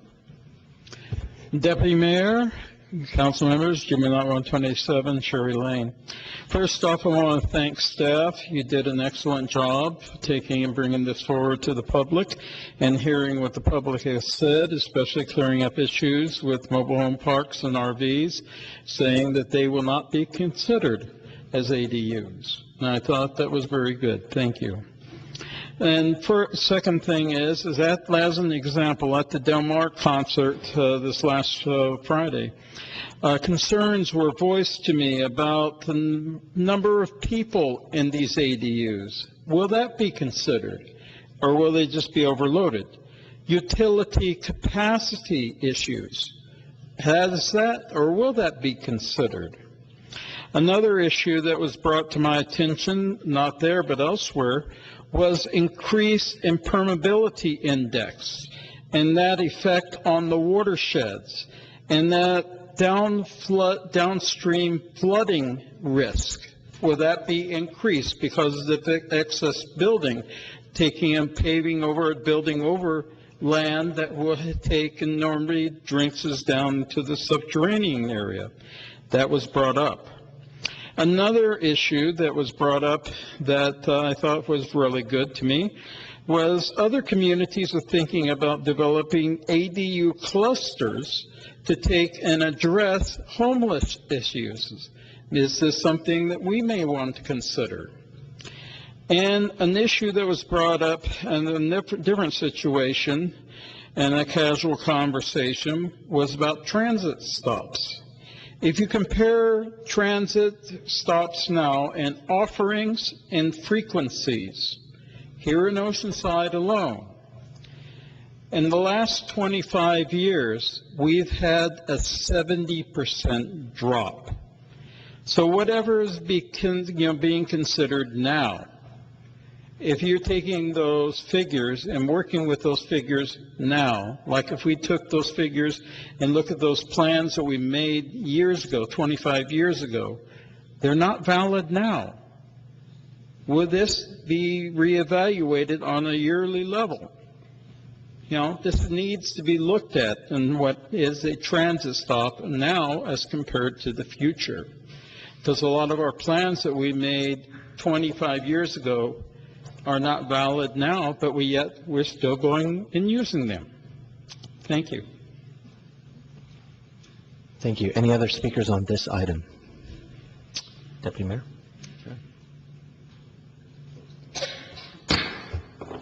Councilmember Sanchez. Thank you. I do have some questions. First of all, have you anticipated how many new housing units may be generated with these changes? Deputy Mayor and council members, we have not projected out, but we do have numbers on the number of ADUs that we have approved since 2009. We could give that kind of information. But I do remember that that was in the staff report, something, what was that again? Something like 60 or I think we've had 41 applications, but that's not necessarily construction. So I think the actual constructed units is less than that. 33 is constructed units. 33, okay. So we don't know how many units. Since the goal here from the state was to address housing crisis and so to try to increase residential units within the local community. So we don't have a sense of how many that would be. We have not done any projection on it. We can say that we've had a uptick in interest. I think part of that is with this ordinance and the state legislation in general. Have you been monitoring demand? Like, say, I know one person indicated that, that the fees might be something that would be prohibitive. Had you noticed that before, that might be the reason why we don't have more? I mean, this is really waiving a lot of those fees, so, because it's not considered new construction. Councilmember Sanchez, we have seen an increase in inquiries regarding accessory dwellings, and two of the main issues were the fees as well as meeting the development standards, and the most restrictive was parking. Under the previous ordinance, we required parking be provided on site outside of the setback areas, including the driveway. So with the new ordinance allowing tandem parking or parking on approved driveway, as well as the waivers, it does relieve that burden. And as far as fees, we have heard that impact fees are also prohibitive on the cost of them is excessive for the cost in relation to the cost of the unit. So staff's recommendation doesn't include that we would not impose impact fees on an ADU. Right. Why exempt from fire sprinklers if the existing does not have fire sprinklers? I would think that would be a public safety issue. Councilmember Sanchez, that's mandated by the state legislation. Right. It doesn't seem to have been a right thing to do, though. For me, it's really kind of odd. That's yours, too. And the state law does allow for maximum units, the maximum size, I guess, and that's not something that you suggested. I mean, they do have that you can do up to 150 square feet, right, for the efficiencies, but there's nothing in here about maximum. Councilmember Sanchez, the maximum size for a detached unit will be 1,200 square feet, and an attached unit is either 50% of the square footage of the living area of the primary home up to 1,200 square feet. And an efficiency unit we will have to allow at minimum a 150 square foot efficiency unit. Right. Cities and counties are no longer allowed to exclude ADUs citywide, so they have to allow at least an efficiency unit within the footprint of an existing. An efficiency unit, is that like 1 or 2 people? Is there a limit on how many people can live in an efficiency?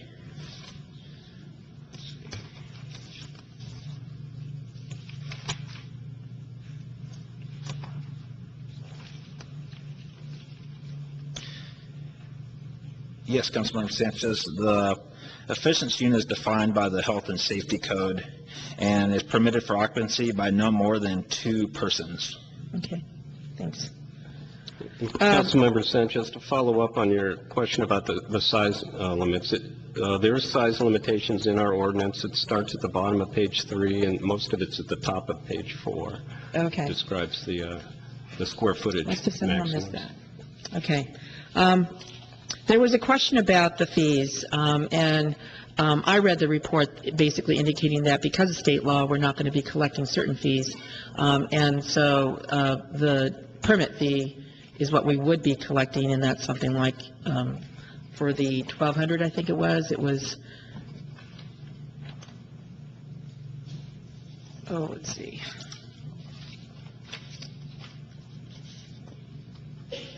For the 1,200, it was 8,800. And then it sounded like we're actually taking a hit on the fees because we're not able to collect other fees, but that because there will be new units built, we will hopefully in the long run, property values increasing would be somehow collecting in terms of property taxes. Is generally what you meant by this in the report? Are the fees that were expressed in here basically fees for work actually done? Is it very close to net neutral? Councilmember Sanchez, the idea on reducing the fees was in response to facilitating these ADUs to accomplish the goals that the state legislature has laid out. As Rob mentioned, we have had a number of people express concerns that the impact fees or hookup fees are an impediment to these ADUs. Okay. So in response to the person who spoke and said, what was it, I think she said 12,000, which she thought would probably, for her plans, that's how much it would cost. What would be your response to that? To whether or not that's something that is too high? I'm not sure exactly what her figures were. Again, our response would be we're recommending a reduction in the fees or no fees in order to facilitate more ADUs. Right. In response to an earlier question on demand, we did hold a community meeting, and I believe over 20 people showed up, and we had 12 speakers, and all 12 speakers were in favor of actually facilitating these ADUs and recommended that we facilitate them more or seek additional facilitation. Are any of the fees that are being proposed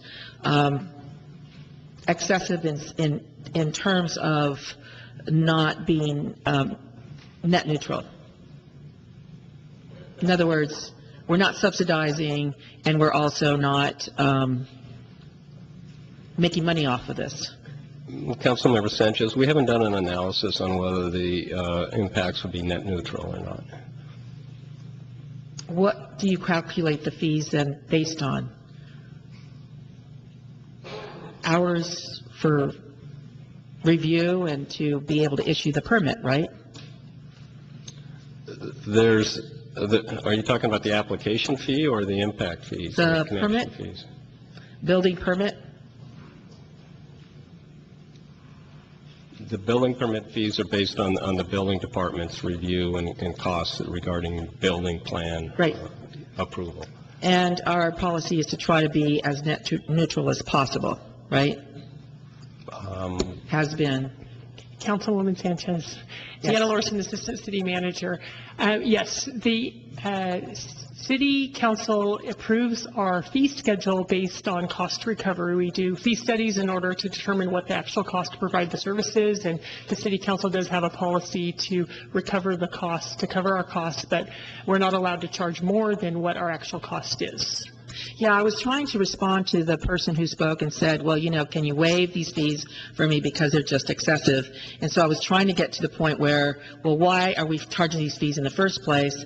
And they are because of the work that we have to do in order to be able to allow these this building to be done, the permit fees and whatever else needs to be done, right? Yes? Correct. The fees that we would be charging are the processing fees to cover all of the staff's time to review the plans, to do the inspections, et cetera. And it's based on cost studies demonstrating what it actually costs us to provide those services. The fees that we would no longer be able to collect per state law are the impact fees.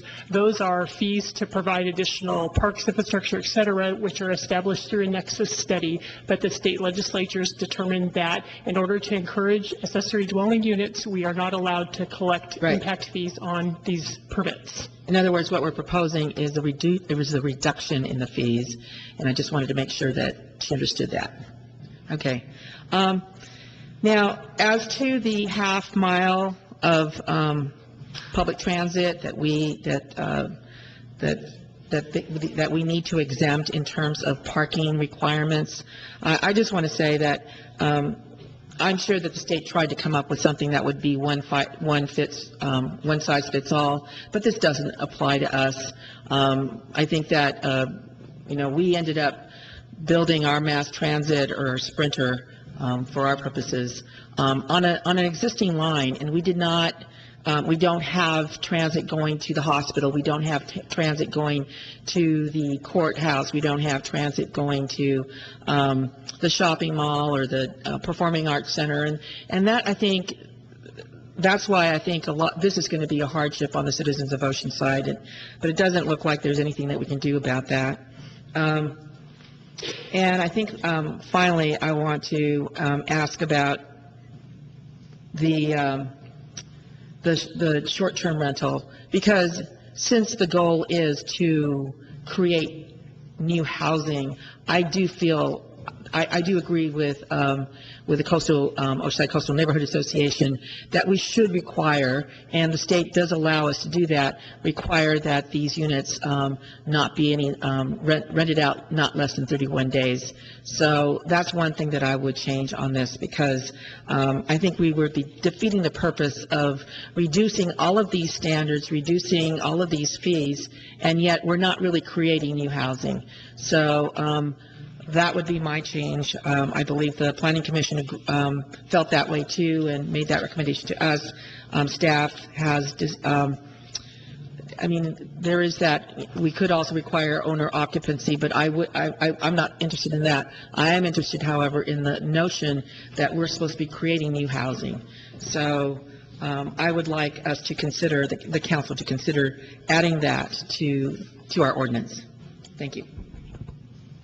Councilmember Kern.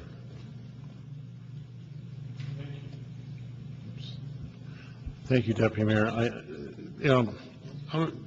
Was there a motion in there someplace? No. Okay. There's a couple of issues I have with this. One is the short-term rental issue.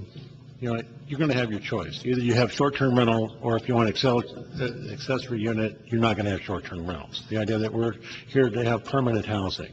So the person who wants these units, they're going to have to make a choice whether they want to keep the existing dwelling as a short-term rental, or they're going to have two long-term rentals. Part of this is the state has screwed up the housing market so much, and they're putting this Band-Aid on it to try to fix it. And they're dumping it on the cities to try to figure it out. And neighborhoods that parking's an issue and all these other issues that we have to accommodate. This is not a way to fix the housing market. This is a way that Sacramento says, oh, this is what we can do, and we'll go home and pat ourselves on the back and feel all happy about it, but it hasn't solved anything. So we're talking about, we're 140,000 housing units short in San Diego County. And we're talking 60, 70 units max probably here in Oceanside, or maybe, say, 100. It doesn't make a dent. So, the state has screwed it up. The idea that to build a house in Oceanside, and in fact, any place in Southern California, 40 to 45% of the costs are in fees and regulations. Now they're coming in with these little Band-Aids and say, oh, we're going to waive the fees on this one product. I don't think there should be any impact fees on this, because basically you're just adding something to the existing line. But the problem is, especially in those older neighborhoods, that you have these sewer lines, and if you get a lot of these accessory units, it's going to over-impact the sewer lines. So then we're going to have to go upsize, just like we had to do on the industrial side. So, I'm concerned about that. Obviously, we have to come in compliance with state law. Are we under a timeline on this?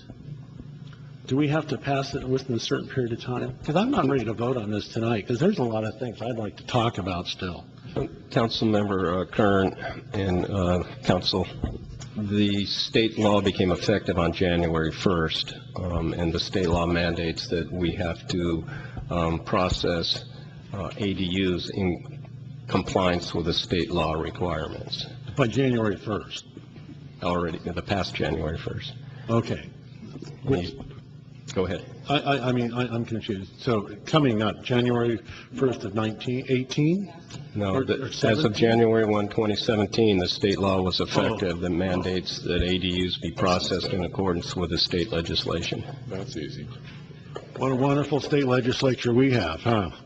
So, can I speak? I would offer that if the council wishes to require no short-term rental for both units, that you include that in your introduction of the reading tonight. I would like to do that. I just feel uncomfortable writing legislation from the I have a bias. sentence for you, Councilmember Kern, that we could add in before I read it into the record, if you would like to add that. I think we found the appropriate place where it can go if you want to proceed tonight and add that as a condition. Yeah, I think so. I think. And I would second that. Yeah. So,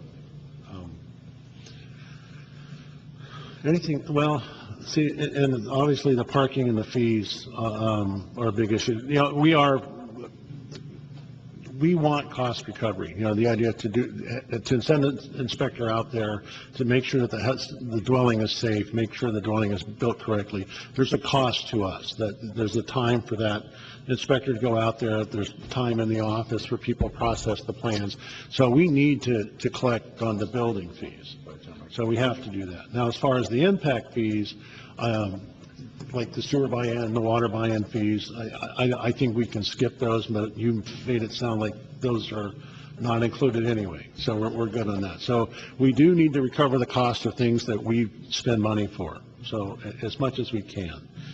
So I guess I'll make the motion for the zone amendment and the local coastal plan amendment, amending Article 30, Section 3006 of 1992, the downtown zoning ordinance, establishing the amended text of Article 30 and the section of 3006 as part of the implementing documentation on the local coastal program accessory dwelling unit. And the only thing that I would like to add to that is that what we discussed with the city attorney about if you're going to have accessory dwelling units, they cannot be short-term rentals, and the existing house cannot be, or the existing dwelling can't be short-term rentals. So we could just amend section E3 on page, is that 8? My eyes are failing me. 8 of Exhibit A to state that neither the ADU nor the main dwelling unit shall be rented for less than 31 days. Correct. Okay, good. And that's the introduction of this ordinance, right? This will be the introduction. I think we may have some more changes coming now, so. Okay, all right, thank you. So I guess we got a motion and a second? Second. So. Okay, there are a few more items that were mentioned. Would you bring up image number 9 again? I want to see what the Planning Commission suggested or commented on, and I want to see how those fit in. Okay, the short-term rentals there. Owner occupant requirement we can't do. No parking in the front yard. I heard you say that you can cover 30% of the front yard? No parking in the landscaped area. 30%. Honorable Deputy Mayor and council members, the provision would limit parking to be no more than 30% of the front yard area, and for substandard lots, that would increase to 50%. Do you have a comment? The Planning Commission's comment was specific that they didn't want parking on landscaped areas, grass in particular, and our ordinance covers that. So we won't it's be addressed. allowing parking in the front yard, even though there's some percentage numbers that would allow it. The ordinance allows parking in front yards. The state legislation mandates that we have to allow parking in setbacks. But if the setback is landscaped, then the ordinance prohibits that. So they can pull it out and do beautiful tile pavement on their formerly landscaped grass lawn? Up to 30%. 15 or 30%. Yes. That's a state mandate.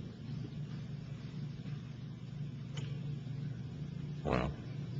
It's going to be looking good in neighborhoods that have no yards like mine. There are no yards in these neighborhoods around here right now. So we can still, they can put, that would be a small lot, so 15% of the landscaped front yard could be paved over. That.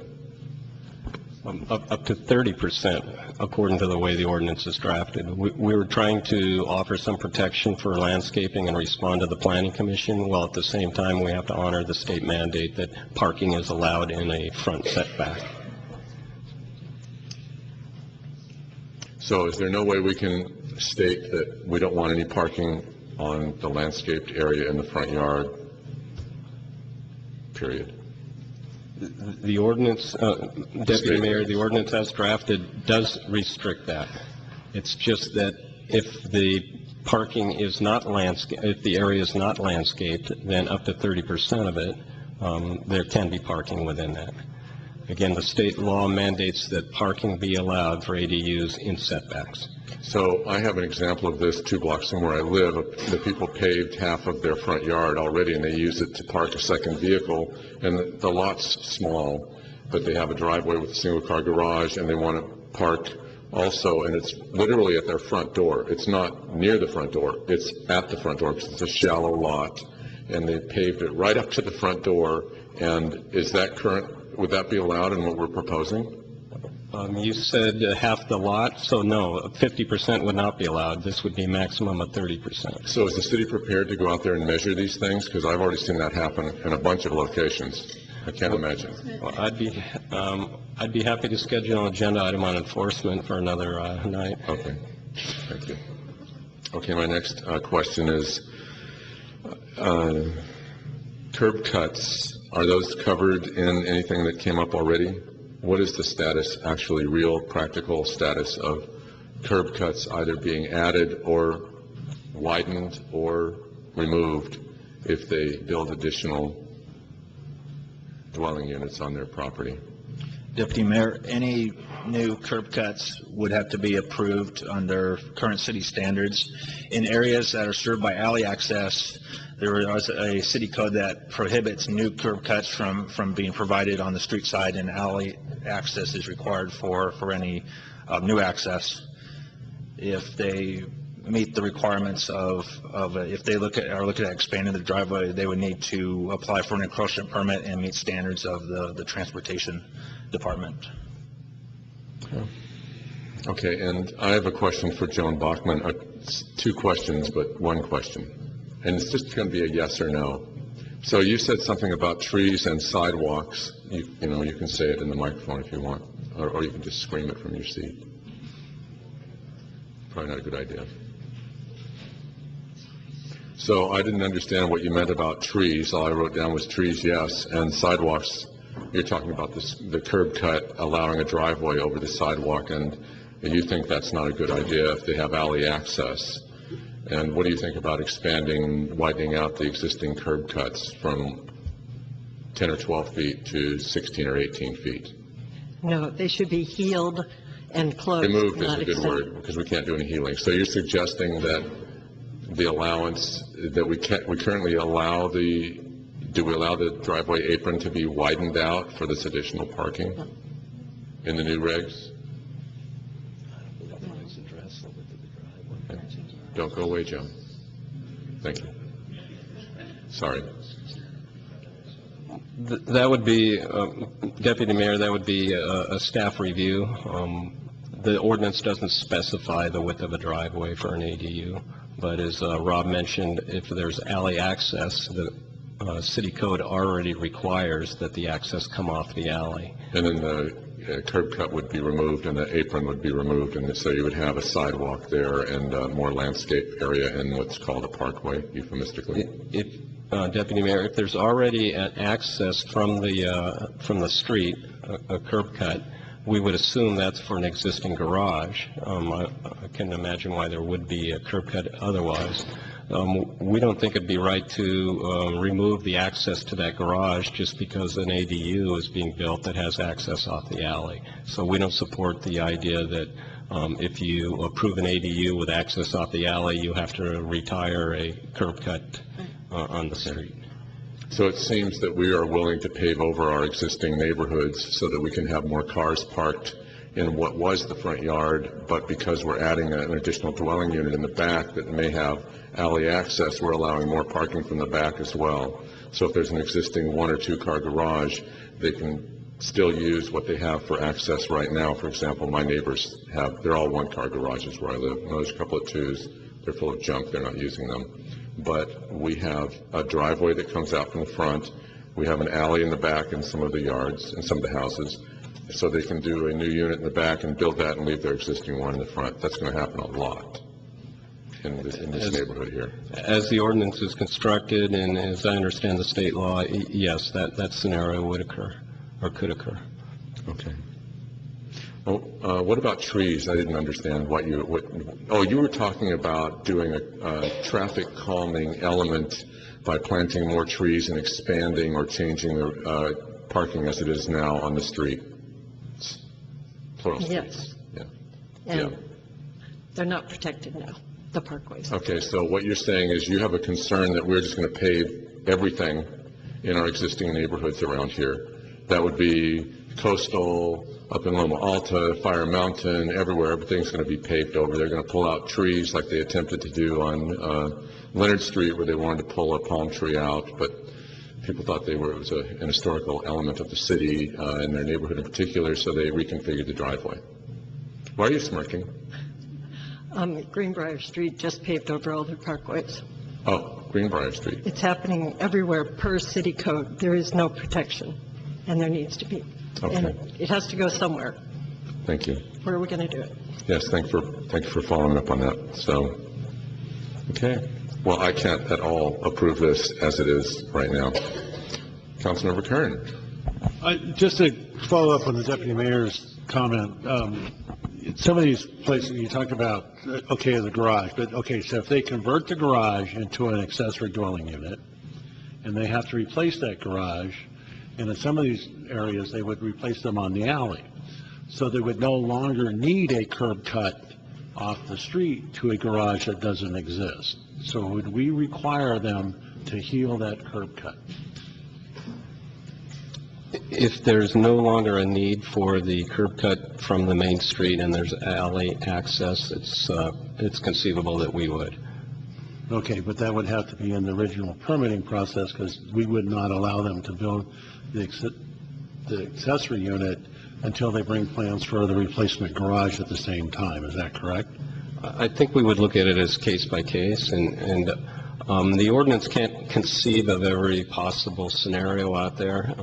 Okay. Well, yeah, because when the deputy mayor was talking, I started going through some of the inventory of some of those houses down there that they've already converted their garages into rooms, and basically they park in their old driveways, but there is no access to a garage. So I'm just, the neighborhood is unique, and so I'm concerned about that. So hopefully on a case-by-case basis, I think you get the sense of the council what they're looking for.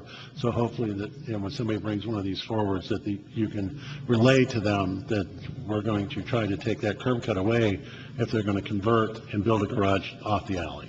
So thank you. Councilmember Phillip? Nothing? Okay, one moment, just a second. So I would like to add that I am completely in favor of the additional dwelling units. I am completely opposed to paving over more and more of what we have created for cars. If people want to do them without bringing in more cars, we can't enforce that. There's no way to enforce it. I completely support the idea of a 31-day minimum for both dwellings, and I would just love to build a 1,200 square foot house behind my 850 square foot house and rent them both out and not live there. So, thank you. This is the introduction of an ordinance of the City Council of the City of Oceanside amending Article 30, Section 3006 of the 1992 and Downtown Zoning Ordinances to establish revised accessory dwelling unit regulations conforming to the provisions of Government Code Section 65852.2 with the additional sentence that I previously read into the record on Section E 3 on page 8 of Exhibit A. Please vote. Motion passes 3-1. Deputy Mayor Lowry, no. Thank you. Next item, wine tasting. Are we going to have samples? Wait, I'm sorry. Item number 37, wine tasting approval for Apothecary Wine Lounge. Yes. Adoption of a resolution approving a conditional use permit, RCUP 17-00001, and a regular coastal permit, RRP 17-00002, to allow the conversion of a 1,139 square feet of spa area into a wine tasting lounge and associated retail sales area located at 322 North Cleveland Street within the non-appealable jurisdiction of the California Coastal Commission. Apothecary Wine Lounge, applicant, Apothecary Lifestyle Spa, LLC. Disclosures? Thank you, Head Staff, and I briefly spoke with them, but I know exactly where they're trying to go with this, so thank you. Staff, and I went to the site several times. Very familiar with the site. Staff and I actually helped the applicant kind of wind her way through the bureaucracy of the ABC. So I'm very familiar with the site and also talking to staff. Thank you. Over to you, sir. Thank you. Good evening, Honorable Deputy Mayor Lowry, distinguished council members. I'm Richard Greenbauer here to present one of our very successful downtown businesses proposal, the Apothecary Lifestyle Spa, and the request to create a wine lounge as part of their experience. The proposal in front of you today is a reallocation of approximately 539 square feet of interior space of the existing spa and then utilization of 600 square feet of the exterior patio area for the wine lounge, and that's going to allow for some retail sales focused on local wineries. So it's a very simplistic project, small in nature, and the applicant has worked with staff as well as OPD to ensure that it is a good fit for the surrounding community. They have very limited hours, odd days of operation, Wednesday through Sunday from 6 to 10 p.m. The location of the Apothecary Wine Lounge would be at the rear of the existing, what we refer to as the Historic Travelers Hotel. The business has been in existence for a number of years, very successful, and once again, just adding another aspect to their spa treatments and the experience there. The location is at 322 Cleveland in the downtown district within sub-district 1A. The application was reviewed by our Downtown Advisory Committee, and in a 8-0 vote, recommendation of approval of a conditional use permit and regular coastal permit be brought in front of this body. During the public input, the applicant did hold a public outreach meeting on site. They're very well received. Staff has received no letters of opposition to date and fully supports the applicant's request for a conditional use permit. With that, staff will close my presentation with a recommendation that you adopt the resolution approving the conditional use permit, regular coastal permit, and allow the conversion of the 1,139 square feet of the existing spa into the wine lounge and retail sales area. I'm available for any questions, should there be any. We'll come up with something. Have a seat there on the side. And we do have the applicant in attendance this evening if you'd like a presentation or some discussion from them. Can you put that original image back up there, the logo or the building, either one of those? Exterior. That's good enough. Thank you. Okay, this is a public hearing. Anybody who wishes to speak on this item may do so now. Actually, the applicant, since this is a public hearing on a land use project, the applicant has 20 minutes. If you care to use it, you don't have to. But it's your opportunity to speak first. Thank you, John.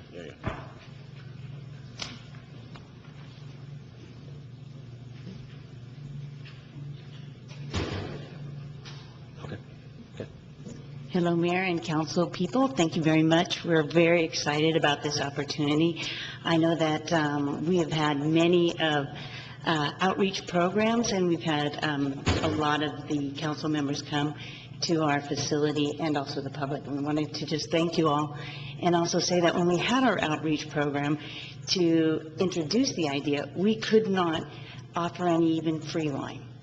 It was the ABC that had contacted us and told us that that was not going to be allowed. So if you would like to come and be at the most beautiful building, I believe, in downtown Oceanside, which is the historic Bunker House, and have a glass of wine and be in community and share your thoughts, that would be something that we would like very much if you would approve this conditional use permit. Thank you much. Thank you. Hello, good evening. Thank you so much, Deputy Mayor and all council members. Our goal with this very unique building here is to create a thriving, healing community in Oceanside. So the lifestyle spa that we currently operate offers a lot of healing therapies, and we believe socializing and sharing experiences and just sitting over a glass of wine with someone else, it's part of that experience of healing, of social life, of community, and just integrate with everything else that the branding stands for. So people come in and they have their treatments, but they don't have a space where they can sit down and actually experience with other people and build that community and bridge that missing gap. So it would be really important for our branding, our vision, our mission, and we believe also with the community of Oceanside, just to create more of that integration. And again, like she said, like Michelle shared, the building is really unique. Everybody that comes in shares with us, I love the energy of this building. This looks so amazing. You know, I want to live here. I want to come here every day. So we want to be able to share that with everyone and just open. The space is there and we can best utilize it. So we appreciate your thoughts and your concerns here, and we'll be here to answer any questions, any doubts that you may have. Thank you. Now, anybody from the public who wishes to speak on this item may do so at this time. No public, Deputy Mayor. Councilmember Sanchez. Public hearing is closed. It is. Yeah. This is the most wonderful building in Oceanside. No, I've always loved the Travelers Hotel. You guys rock. I wish you so much luck in including this as part of your business. I move adoption. I'll second. I've been working on this project for about 8 or 9 months to help her with the bureaucracy that we seem to create to actually have good businesses in town. I am disappointed it doesn't have a cigar bar, but yeah, I think I've lost that battle years ago. So I think we're going to have to just go forward with wine right now. So I'd like to second this, and hopefully she's very successful, and hopefully come to the grand opening when everything gets done. So I'd appreciate to be there. Maybe the treasurer and I will come by and sneak a cigar out on the street or something like that. Of course, we're afraid the black and whites will come by when we're out there, but we'll go. Thank you. Okay. Please vote. Please vote.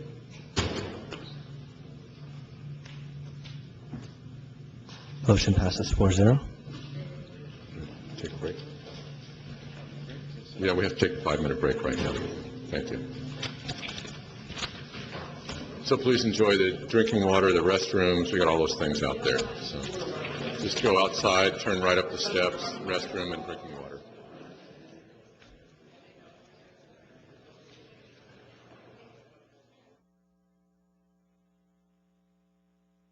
Tremendous employees here at Tri-City, working every day and doing everything they possibly can to improve care to make it safer in a very complex and difficult environment. Being 6 years free of a central line infection is unheard of. We went to an international conference, and the feedback we got from nurses across the world was amazing. They all wanted to hear our process and hear how on earth did you do that. Everyone is diligent. We've done a whole culture change, which is really key to our success here. We do daily huddles, patient safety symposiums. We do a lot of education out to the staff to make them aware how they can help us make things safer by talking to us. So I feel very fortunate and very lucky to work at an organization that not only supports the culture of safety, but actually looks at the nurses. It's not a choice for us. It's not an option. It's 100% what's best for the patient. We're continuously educating staff about the importance of reporting near misses or close calls, and it's a much safer environment. KOCT, North County's channel, has helped provide local television programming since 1984. KOCT is an independent, nonprofit educational media outlet that focuses on topics and issues of importance to North San Diego County residents. Your tax-deductible donation will ensure that KOCT can continue covering local events. KOCT also provides real-world television training and experience for interns and volunteers. Go to www.koct.org or call 760-722-4433 to donate now or become a friend for year-round giving. Thank you for your support.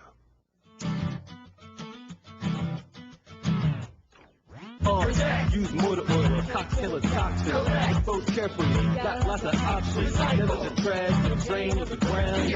That's insane and it ain't safe to sell. Oceanside is a zero-waste city. Oceanside is a zero-waste city. Oceanside is a zero-waste city. Oceanside is a zero-waste city. Recycle used oil and filters at certified collection points in Oceanside. For locations, see greenoceanside.org.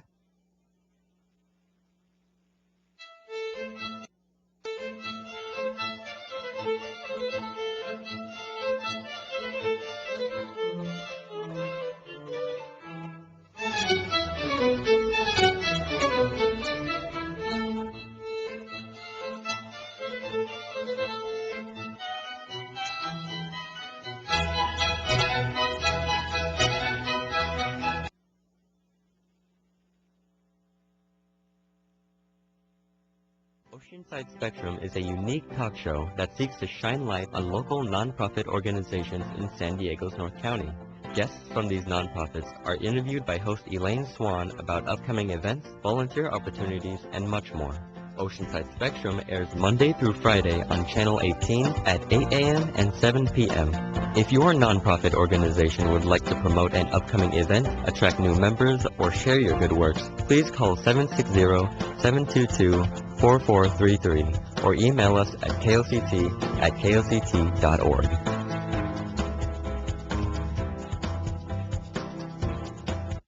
I'm wanted. I'm wanted. I'm wanted. I'm wanted. Volunteers wanted. There's a place for everyone. Nobody can do everything. But everyone can do something. Your experiences and expertise can help to advise the council on various matters. Whatever your interests are, there is a place. There is a place. There is a place. There's a place for you. Apply today for one of the city's committees, board or commissions. Whatever your interests are, there is a place for you. For more information and applications, call the City Clerk Department at 760-435-3000 or visit the city's website.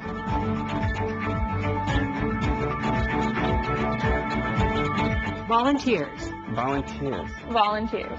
Volunteers are the heart of the community. My name is Andrea Lee Greenberg. I walk for Autism Speaks because my son Tyler is the single most important person in my life. Walk Now for Autism Speaks raises awareness every time a city puts on a walk. It is a terrific way to come together as a community, to reach out to one another, to get the message out that these children and these adults are incredible human beings. To find a walk near you, visit walknowforautismspeaks.org.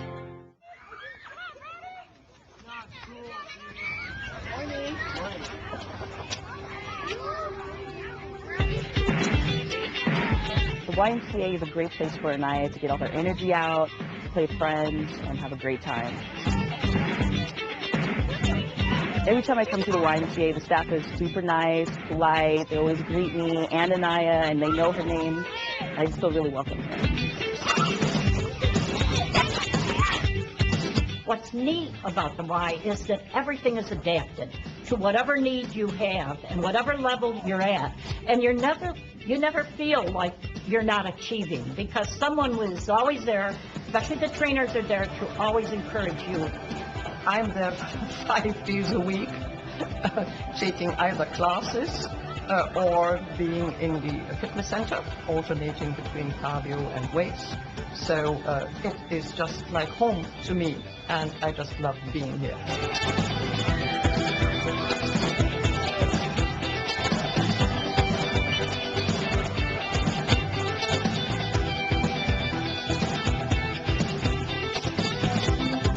Started coming here about 6 years ago. I've lost about 110 pounds. I work out in the gym, I come to the classes, but mostly I work out in the gym. It's been able to give me time for myself, a safe and fun place for my kids to go, a big community where I've seen lots of my other friends, my mom friends, and my kids have seen their friends, and it's been an amazing experience. I love it.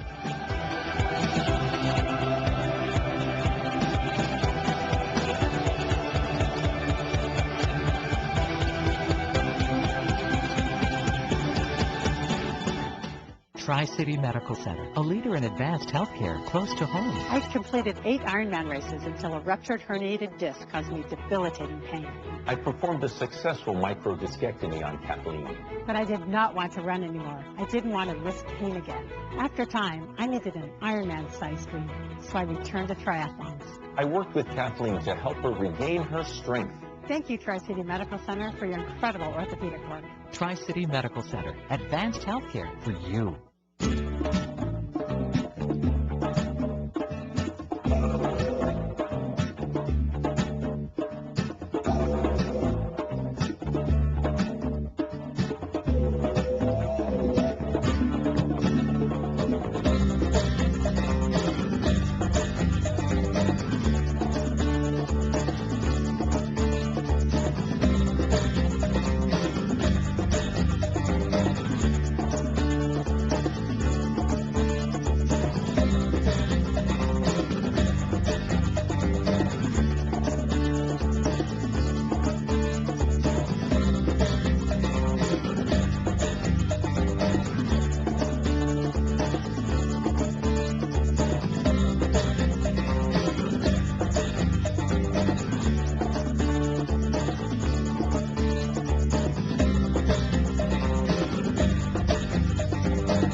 Oceanside Spectrum is a unique talk show that seeks to shine light on local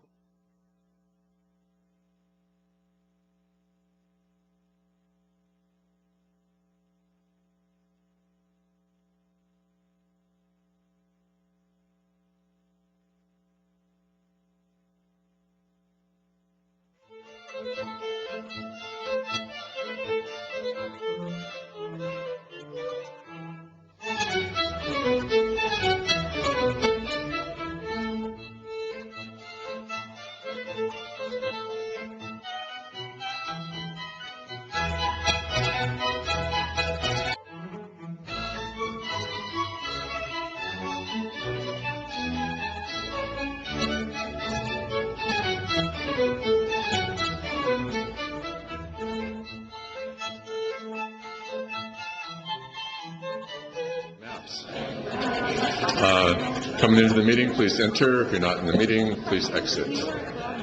So I remind you to do the phones. Linda, cut your phone off. Okay, thank you. Item number 706. Item number 38, public comment on district maps.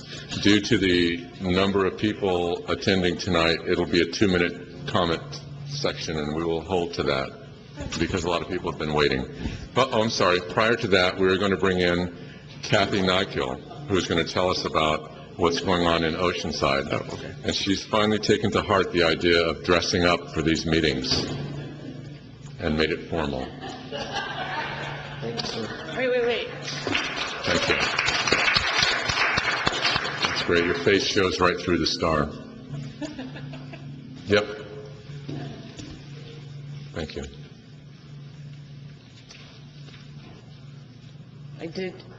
I did want to bring up a few things before I bring up the Independence Week.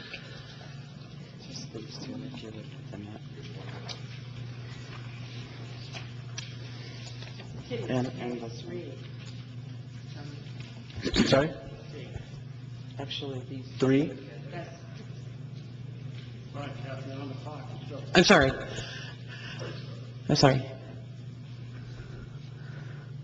Honorable Council, attendees, and everybody here, everybody watching. My name is Kathy Nykiel. I'm with Main Street Oceanside.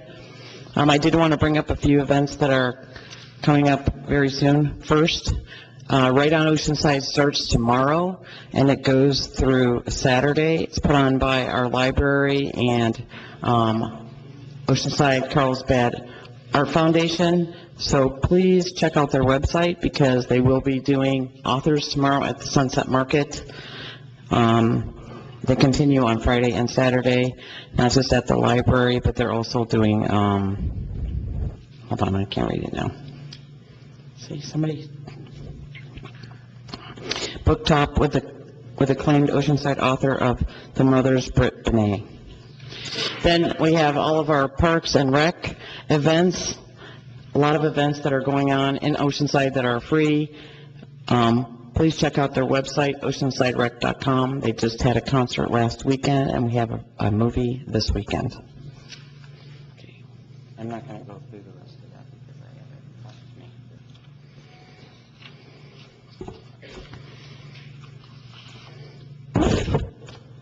That. These two. Oh, one more.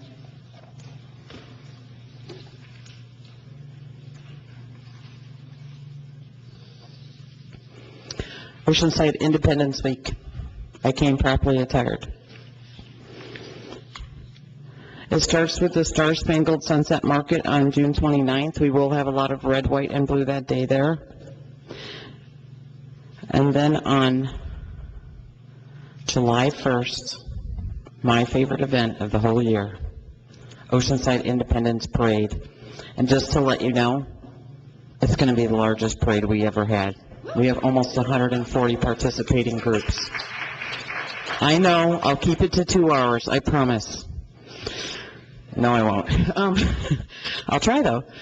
The Oceanside Independence Parade was started when we became a city in 1888. So this is a tradition that we hope will go on forever. And it's to honor our nation's birthday. It starts at 10 a.m. the Saturday, always prior to the 4th of July, which is July 1st this year. The parade actually starts at Wisconsin Avenue and proceeds north on Coast Highway to Civic Center Drive. This year we have 6 military groups from Camp Pendleton and over 30 military groups that will be participating in the parade. 4 marching bands to include the 1st Marine Division Band. And we hope that you'll come and wear all your red, white, and blue. Bring your lawn chairs. And Oceanside Parks and Rec friends will be handing out almost 5,000 flags that day. So I'm so excited. That's the parade. Okay, you got 10 seconds. And our Grand Marshal, 10 seconds? No, I have a lot more. Please, sir. 25 seconds. Okay, thank you. The Grand Marshal this year is Chuck Atkinson. We all know him as served in 3 military services. Goodness, now you flustered me. Deep breath. The Veterans Association will also be having a get-together directly after the parade at their center located at 1617 Mission Avenue. The information is on their website, vancenorthcounty.org. And then on July 3rd, the City of Oceanside's anniversary, fireworks will go off at 9 o'clock. There will be road closures around Oceanside Boulevard and Rancho Del Oro.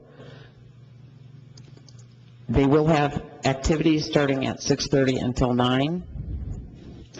So please look at the website, see where you'd like to park, or take the Sprinter over there. On July 4th, Oceanside celebrates our nation's birthday mostly at the beach. At least I do. So we do have family fun programmed for the areas along our beach at the Strand and the pier this year. Also on July 4th, the harbor holds a Yankee Doodle dinghy parade at 1 o'clock. And then on July 5th, there is the morning after mess beach cleanup at the pier provided by the Surfrider Foundation. Then on Friday is Art Walk. Thank you. And all that's on our website. What is the website? Thank you. MainStreetOceanside.com, or if you're looking for specific information about the parade, OceansideParade.com. And if you're looking for what Parks and Rec is doing, OceansideRec.com. Thank you. I want to add that last year in the parade, I wouldn't even finish it. I would stop on the side. I was walking I would stop at the side and speak to people, and they said, "You've already run the parade twice," because I was running back and forth across the street to speak to visitors. Yes. And I would run away from one, and I'd hear him like, "Chuck!" So I'd turn around and run back to talk to the other one, but the whole parade's moving. So I had to keep running to keep up. So I'm not going to do that this year. I'm going to ride my bicycle. Yeah. Great idea. Yeah, so watch out. So, and I do want to thank the city for all your help in making sure that this happens every year. Hope to see you on July 1st. Thank you. Item 38. Item 38. Okay, item 38 I will address. Tonight is the next step towards the creation of council districts, which, once adopted, will be phased in with the beginning of, with the election in November of 2018. As we've discussed before, the election code requires the city council to conduct 4 total public hearings on this matter. 2 of those public hearings are required to be held before maps are drawn, and then 2 hearings are held after the maps are drawn. Tonight is the first public hearing, the 3rd total before the city council, but the first after the official posting of the proposed maps. That was done on June 5th on the city's website. So the city council, as you know, has directed significant public input beyond what is required by law. The council has directed us to hold 5 community outreach meetings in addition to the legally required 4 public hearings, for a total of 9 opportunities for the public to give comment on this matter. The city has hired Q2 Data and Research as its demographer, and Karen McDonald and Jamie Clark have been leading these 5 community outreach meetings, all of which are now concluded, along with assistance from the city clerk. And at these meetings, members of the public have provided extensive testimony about their communities of interest, among other things. Based upon public feedback that we've received during these last 2 months approximately, our demographer has developed 3 proposed maps. And while it was our goal to eventually have 1 map to recommend to you tonight, well, we could say that didn't happen. We now have 3 maps, each of which we think meet the requirements of the criteria that you adopted on May 3rd. Tonight we're looking for direction from you after hearing from the public about which map the majority of the city council wants us to bring forward for adoption on, or for first read of an ordinance, introduction of an ordinance on July 25th. Once we receive that direction, our plan is to include that into an ordinance, and at the special meeting on July 25th, we would have the first read of an ordinance. We would then have the official adoption on August 1st, and then you would also be approving the election calendar. So the election calendar is in your packet as exhibit attachment 6. The 3 maps are in your packet as exhibits 2, 3, and 4. And the demographic information that corresponds to each of those 3 maps is attached to the staff report as attachment 5. And so at this point, I'm going to turn the presentation over to Jamie and Karen, who will be discussing the 3 proposed maps that we have come up with. We can answer questions from you during this process, and then we would hear from the public. And at the end of the public hearing, after council deliberation, we're hoping to receive your direction. Yes, and you can do disclosures now. So, public hearing, we'll do disclosures. No contact. Nothing. Staff. Everybody. Staff, public, emails, scrawled notes on my windshield, talking to people everywhere I walked.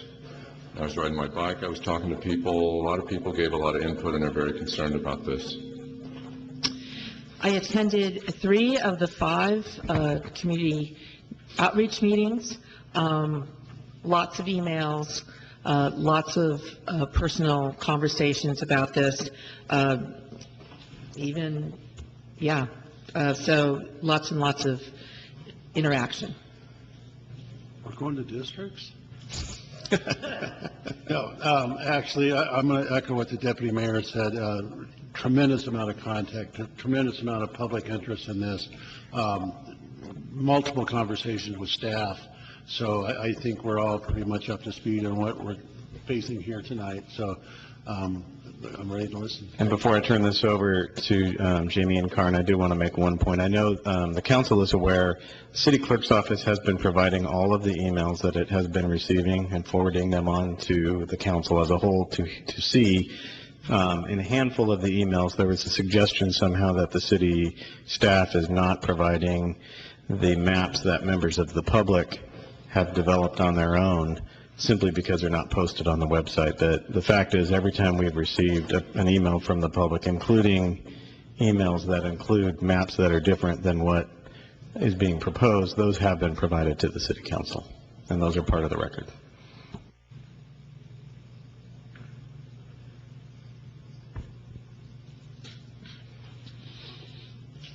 Good evening, Deputy Mayor. Welcome back. Oh, yeah, thank you. Thank you.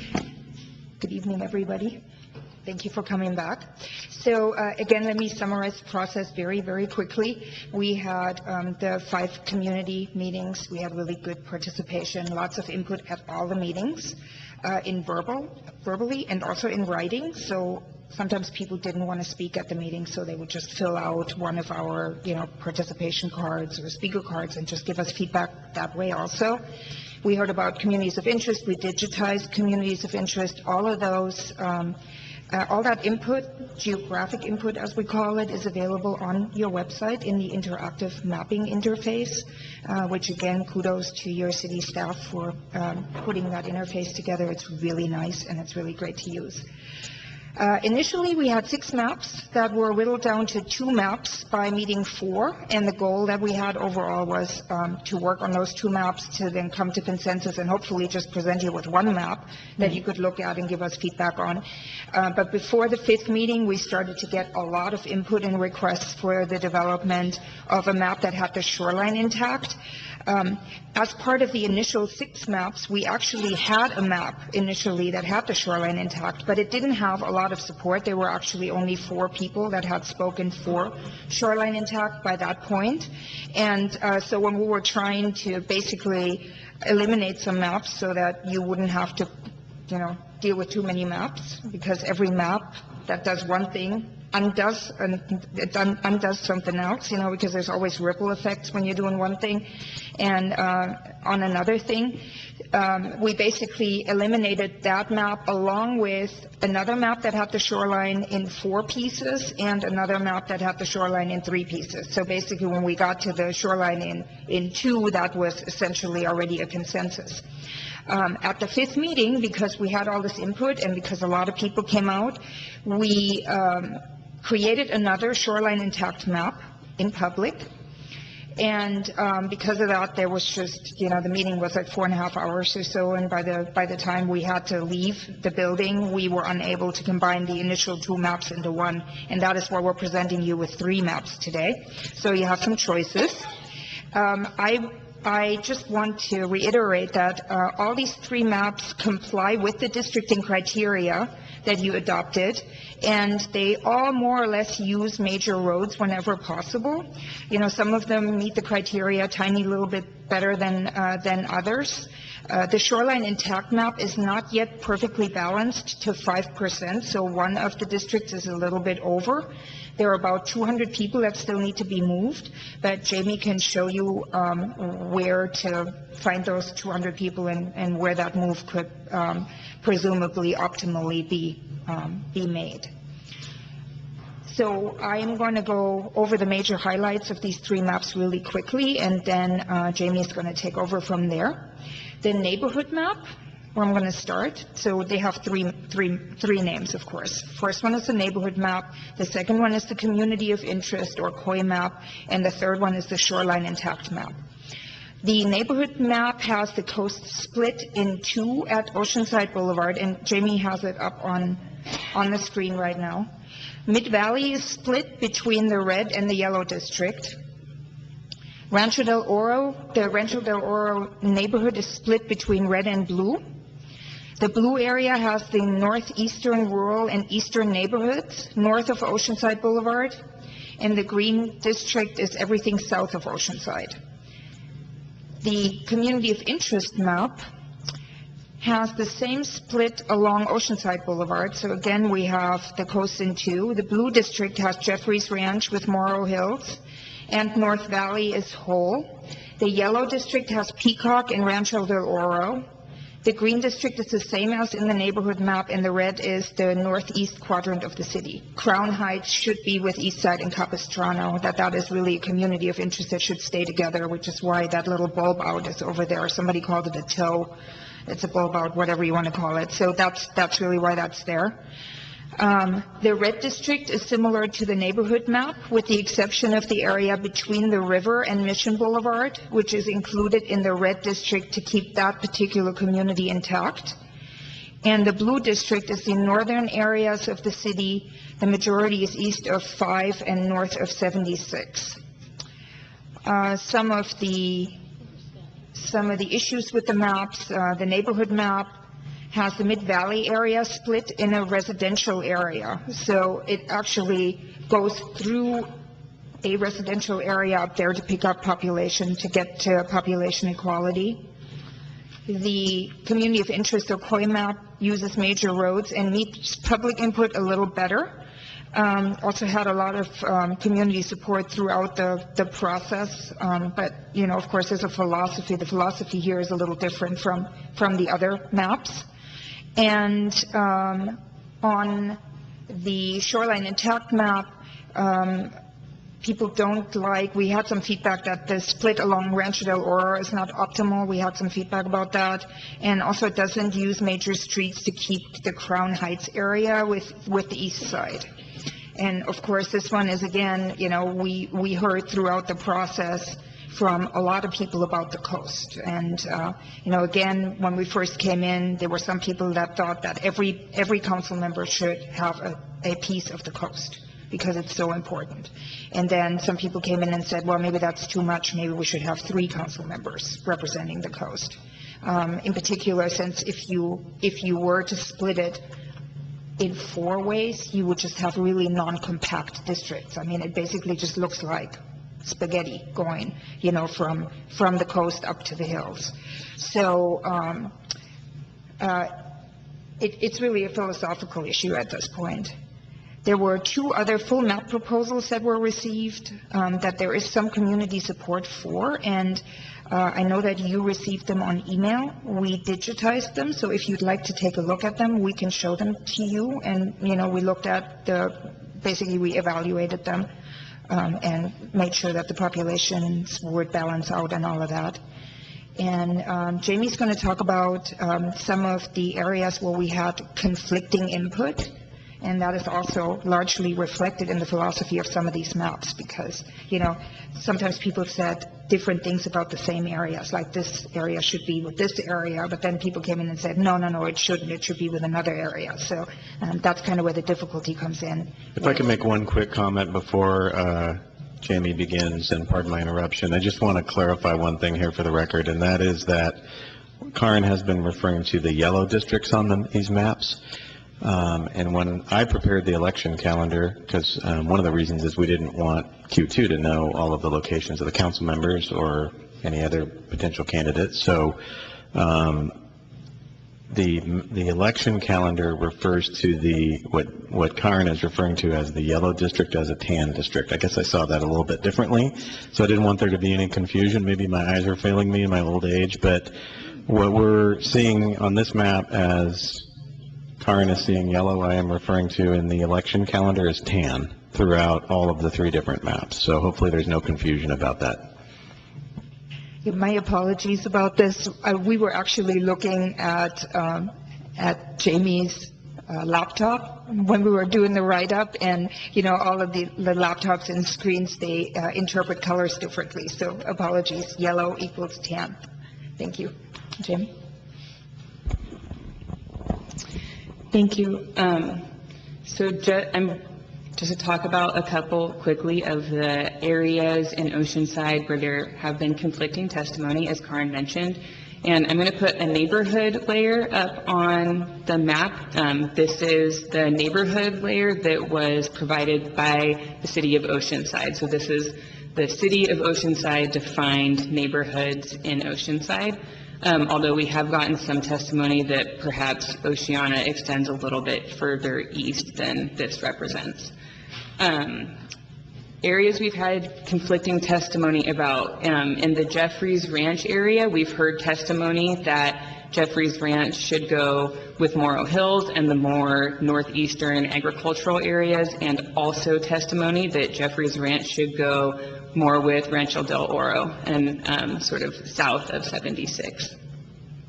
We've also heard that Loma Alta belongs with the coast, and we've also heard that Loma Alta is different from the coast and should be separate from the coast. And there's been testimony saying everything from keep it intact to split it up into 4 different districts, so that's also an area that there's been quite a bit of conflicting testimony about.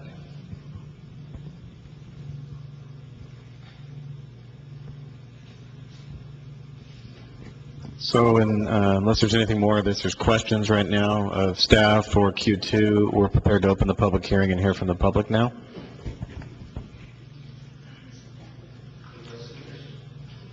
We have speakers for the public hearing. I'm going to call you up 4 at a time. You will have 2 minutes to speak.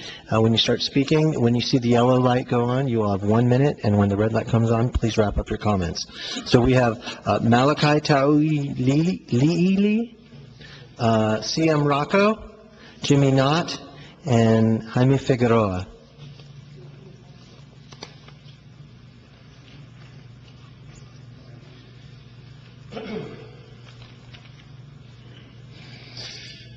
Honorable Mayor, Honorable Councilman, Honorable Councilwoman, I would like to thank you for this opportunity to speak. My name is Malachi Tauiliili, close enough.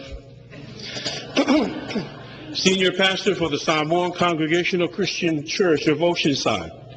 I am the representative for the Samoan Pastors Association of the City of Oceanside, for which a fellow pastor of mine, Pastor Tili, is the president. The Samoan Pastors Association encompasses about 12 churches, Samoan churches, within the City of Oceanside. I'm here to support and represent the Community of Interest map. We understand the other maps that are involved, the coastal map, neighborhood map, we get it. They wish to have representation. However, we, the Samoan Pastors Association, along with Save Our Streets, along with Adopt a Block, along with Samoan Culture Committee and several other groups within the city, believe that in fairness, we believe in honesty and integrity. We believe in a win-win paradigm, meaning that we as the Oceanside community in its totality can win. We unify and come together and not divide as a city, because there will be some losses, but it'll be a shared loss, a shared burden. Therefore, win-win, not win-lose. The only fair and balanced map, therefore, is the Community of Interest map. The Community of Interest map is that win-win paradigm that we are looking for. The Community of Interest map is the map that is fair. The Community of Interest map is a map that is perfect for you as elected officials. You can go back to your constituents and say it represents our city as a whole. The Community of Interest map is a representative of all of us, especially the Samoan Pastors Association, because it's unification of our city and not division. Thank you for your time, and God bless.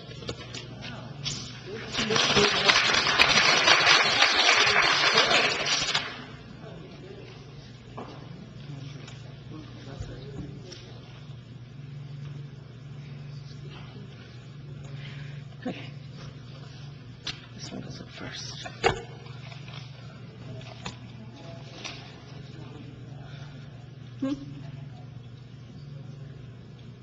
Oh, that's okay. Can I still go on? Well, you're on the clock. Oh, I Go. see. You're going to bring it up on there? Okay. Yeah.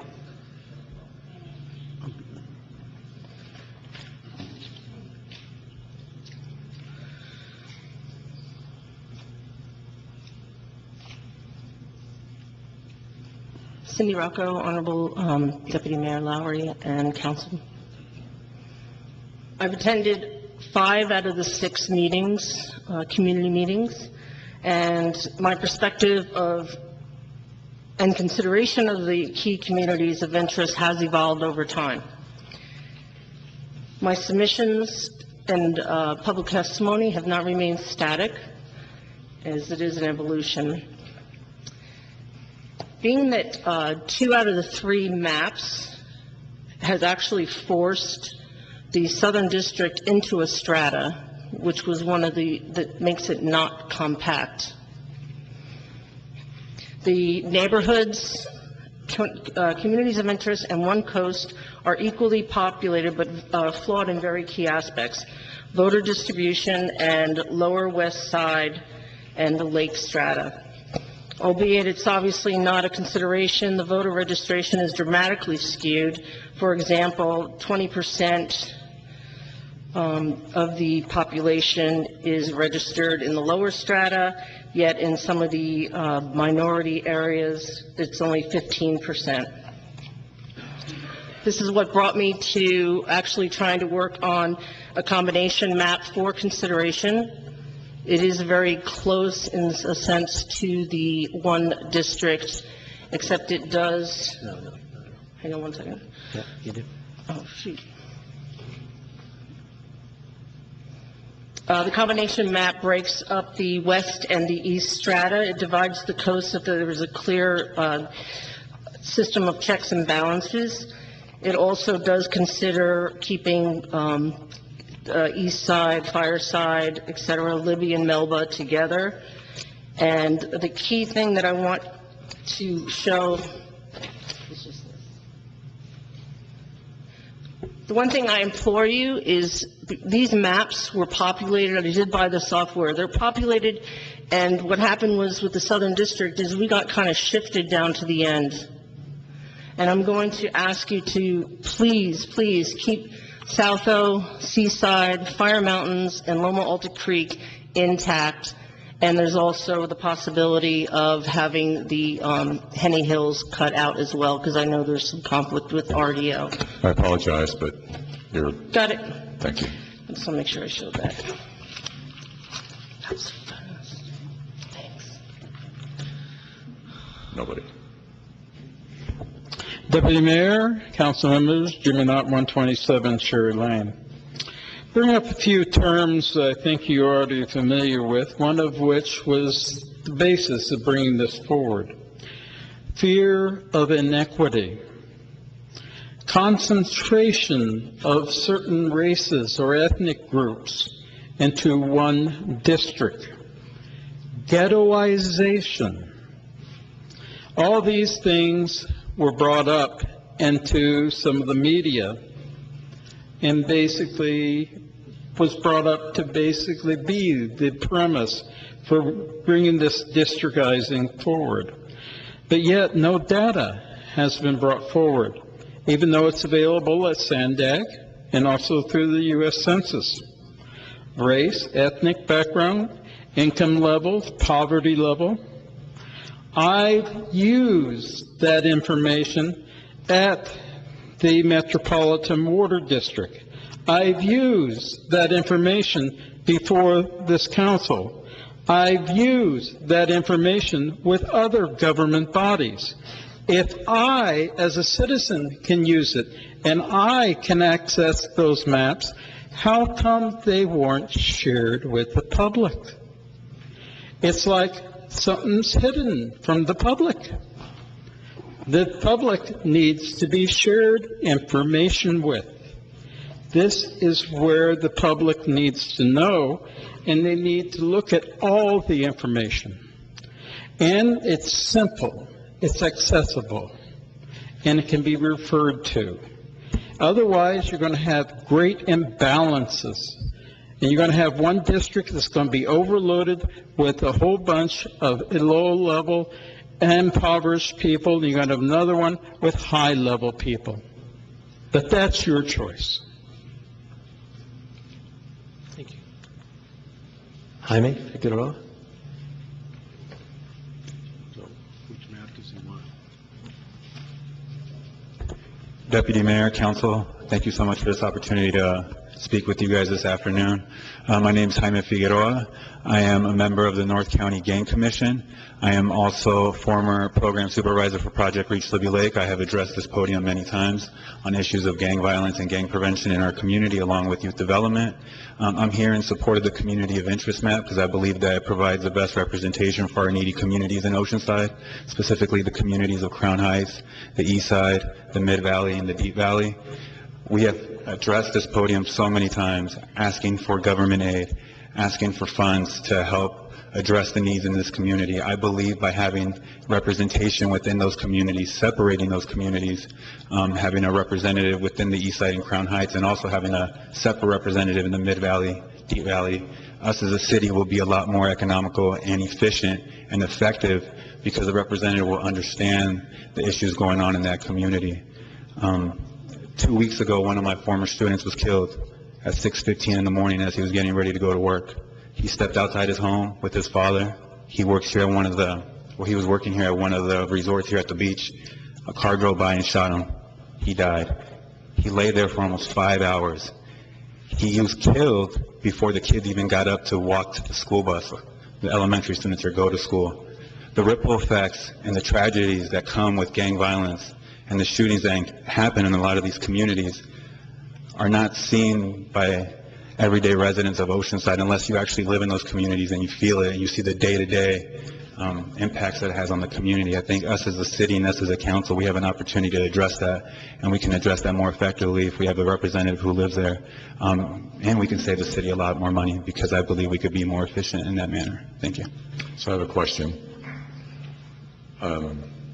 You named a number of neighborhoods, but on looking at that map, I don't see, where like the Libby Lake neighborhood is and compared to the East Side neighborhood, which I know is way down here by the Interstate 5. Yes, the East Side neighborhood is within the red side of the map, and that's with the Crown Heights and, you're addressing the west side of the map? No, you said the Deep Valley and the Mid Valley.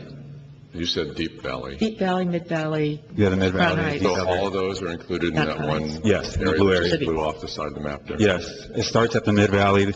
The actual boundary line begins where Fusa is, and it runs, it basically is everything north of Mission Avenue, and that includes the Mid-Valley, Libby Lake, and the Deep Valley. I have a copy of the map here, but could you move it up so we can see the area we're talking about? Because we've got Morrow Hills up there with a lot of other housing and a lot of different neighborhoods, and then the area that's moved off the image there is, so everything you're talking about is included in that, whatever color that is? Yes. Yeah, everything. Yeah. Mid-Valley, the Deep Valley, and Libby Lake is included in that blue area. All in that? Yes. Okay, thank you. Okay. We have, I'd like to call the next four speakers: Richard Fox, Joel West, Lisa Hamilton, and Diane Nygaard.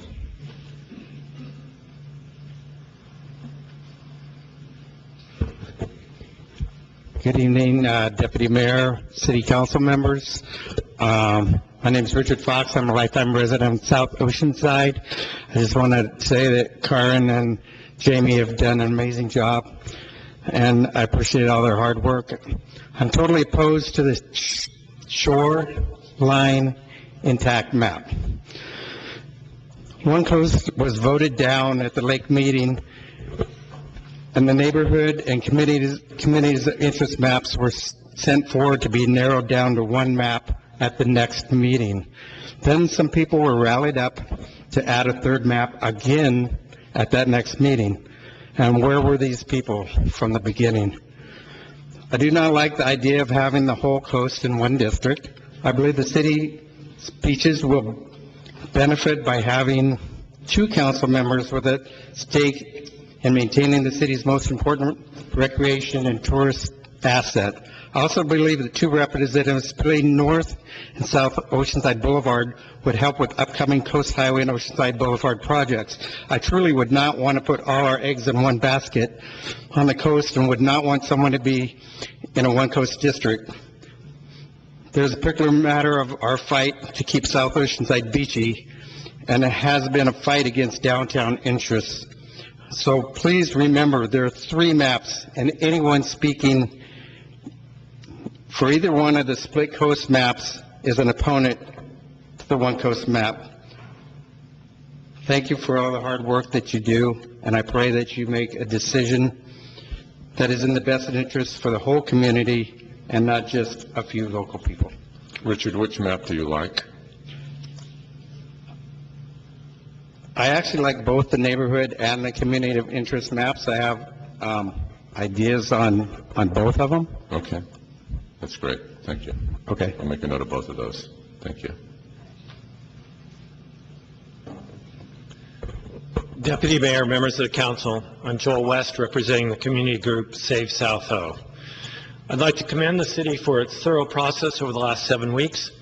And I'm here to testify in support of the Communities of Interest map, which is the culmination of that process, and has done the best job of preserving the communities of interest and utilizing natural boundaries between districts. I would also, as Richard did, address the issue of why you should reject the shoreline intact map. Yes, the shoreline certainly is important to Oceanside. I live on Pacific Highway. I do the pier swim. I get that. However, the reality is that those of us who are west of I-5 also have other interests. While South O shares a beach with the downtown area, the character of our neighborhood is very different. We have very different visions of development for the coming decades. Downtown has numerous tourist attractions, while South O remains suburbia with funky businesses serving locals and our neighbors. Downtown is the major rail transit hub for North County, while South O relies on cars, jogging strollers, and beach cruisers. The beach is why Myers and Hayes were here to incorporate a city almost 129 years ago. The beach is why people come to Oceanside and not to Vista and San Marcos.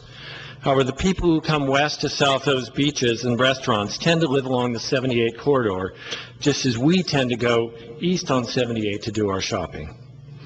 As the city attorney notes in his report, the new district should respect communities of interest, which he defines as a contiguous population that share common social and economic interests. The communities of interest map does the best job of achieving that goal. Therefore, on behalf of the residents of South Oceanside, Save South O, ask that you select the communities of interest map as the boundaries for our future council districts. Thank you. Thank you. Lisa Hamilton. We're calling 4 speakers at a time, so if you would please come on down if you're speaking next. That would be really helpful because we have a certain clock on the wall there that we'd like to honor. Thank you. Good evening, Council. I'm Lisa Hamilton, 323 South Ditmar. This was an extremely difficult process. I went to all but one of the meetings, and I thought that Jamie and Karen did an excellent job. This is a map that is a combination map. That is a combination of the neighborhood map and the communities of interest map. Cindy Rocco developed this map based on U.S. Census data. It took quite a long time to be able to understand how to manipulate the software, but these 4 districts are populated using U.S. Census data blocks to within the plus or minus 5% that was required by the demands of the statement that we were given to develop these maps. It's interesting to note that it took Escondido a whole year to do these maps. They were originally going to fight this districting, but after they decided not to, they still had a whole year. We had a month. This was really a difficult process, and I think everybody put in a lot of effort. This map combines both the neighborhood map and the community of interest map. It keeps all of the minority districts together. It gets the east side, Crown Heights, the valley together. It keeps the beach with Loma Alta, and it gets Ocean Hills with their spoken preferred communities of interest, which is with Miracosta and Peacock Hills and Tri-City. The yellow district up in the corner gets Morrow Hills with Jeffries Ranch. This is the map that we came up with that was best combination of the 2 maps. Thank you. Okay, I'm going to call up the next 4 speakers, if you could get in line. Scott Ashton, Charlie Anderson, Joan Bachman, and Victor Roy. Oh, I'm sorry. Excuse me, Diane Nygaard first. My apologies.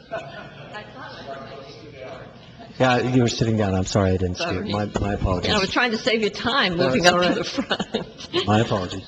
Of course, this is an important decision for our community, and you've got a tough one to do what's best for everybody when you really have just heard from a small percentage of us. And I can't presume to speak for other neighborhoods, but only for my own community of interest of Ocean Hills, a community of 10,000 people surrounded by Vista and Oceanside, Carlsbad and Oceanside, 7 master plan communities, 1 apartment complex, and 1 failing shopping center. My husband and I are typical residents of our neighborhood. If you see children in our neighborhood, it's mostly because they're visiting their grandparents. The issues of our neighborhoods like ours are very different from other neighborhoods because our HOAs take care of most of them. In fact, many of us even maintain our own streets. We have in spite of how much we love our coast and how much time we spend there, our neighborhood issues are very different from those of the coast. And that's why I and many of my neighbors support the shoreline intact version. It puts us together with other similar master planned senior neighborhoods. And we think that really does the best job of putting those interests and concerns together in a way that we would have a district representative who really focused on those kinds of issues. And Cindy's combination map actually does the same thing for our community of interest. I ask you to consider that. Thank you. Thank you, Diane. My apologies. Scott. Good evening, Deputy Mayor, council members. My name is Scott Ashton. I'm here representing the Oceanside Chamber of Commerce. First of all, I just want to commend you for the way that this process has taken place over the last couple of months. I'm, in the interest of time, just going to read a couple of the major points from the letter I submitted. I am here in favor of the neighborhoods map. With this map, I believe the districting team has accomplished the important task of making sure that every district includes a strong and relevant element of the business community, and it is important to the Chamber to ensure that all future council members will have a reason to listen to our business community. The shoreline intact map is something that we are very opposed to, and to pack many of the city's visitor-serving assets into one district represented by only one council member could present a wide variety of problems for the coast. While our current council has a citywide mindset, there's always the potential that future councils will have members that are focused entirely on their own district. And with 3 council members who potentially have no reason to listen to the voice of our coastal citizens and businesses, this important visitor-serving and revenue-generating area of our city could be seriously underrepresented. And for these reasons, the Oceanside Chamber of Commerce respectfully requests that you support the neighborhoods map, and thank you for your time.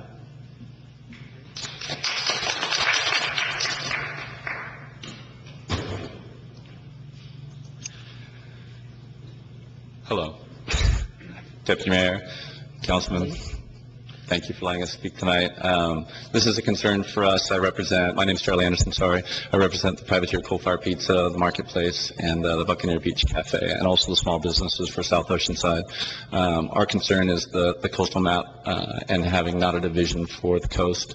Obviously, our needs for coastally and South Oceanside compared to downtown are very different, significantly different. We're in a very unique opportunity, I think, as a city that we can market and maintain a downtown tourist-centric area and also a very localized area in South Oceanside, which gives more reason for, I think, the consumers, for us tourists and business to visit both sides, not to create a homogenized coastline, which we've seen in some of our sister cities, which we're having a lot of those residents moving to Oceanside for the fact that they do have this opportunity to have both. And for that, we would like to vote for the district, or the community map is the one we prefer to see happen. And that is all I have to say tonight. Thank you. Thank you.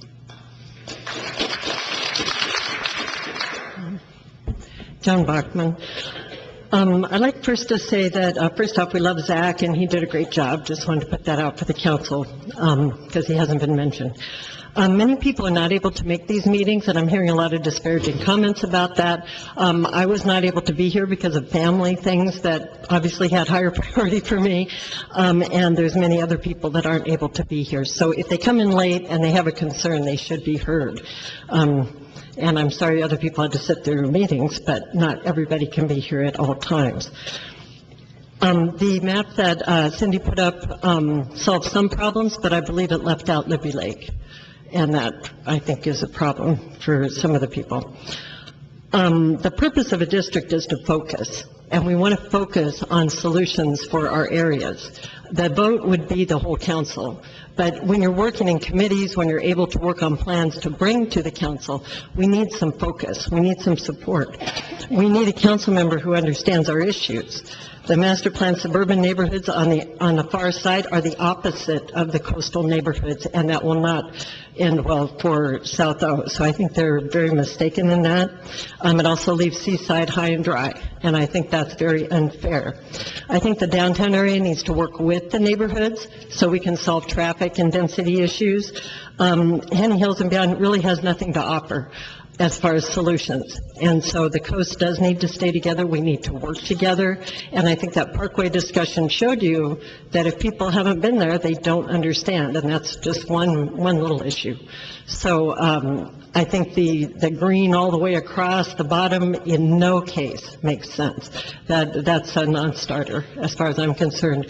That map, the coast, one coast is my preferred, but I think the other one could possibly work, but I prefer the one coast. Thank you.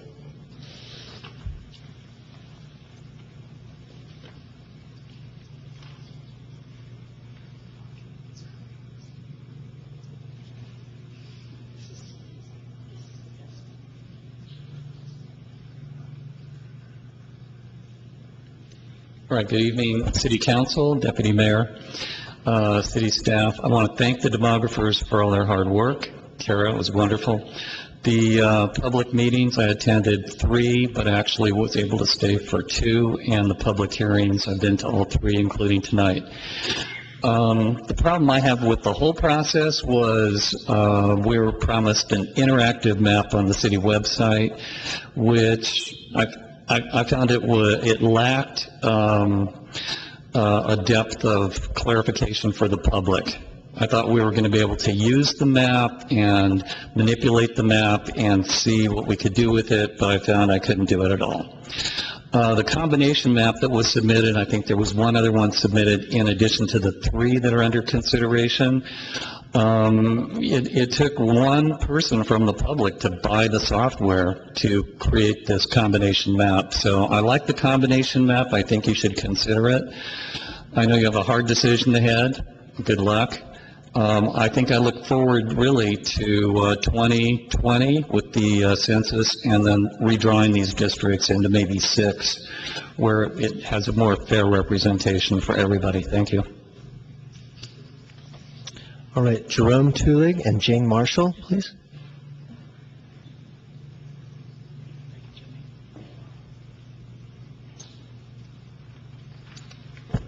Thank you, everybody. I've been kind of a glutton for punishment on these. I've been to almost every one of the district meetings, and I've been to every one of the school district meetings.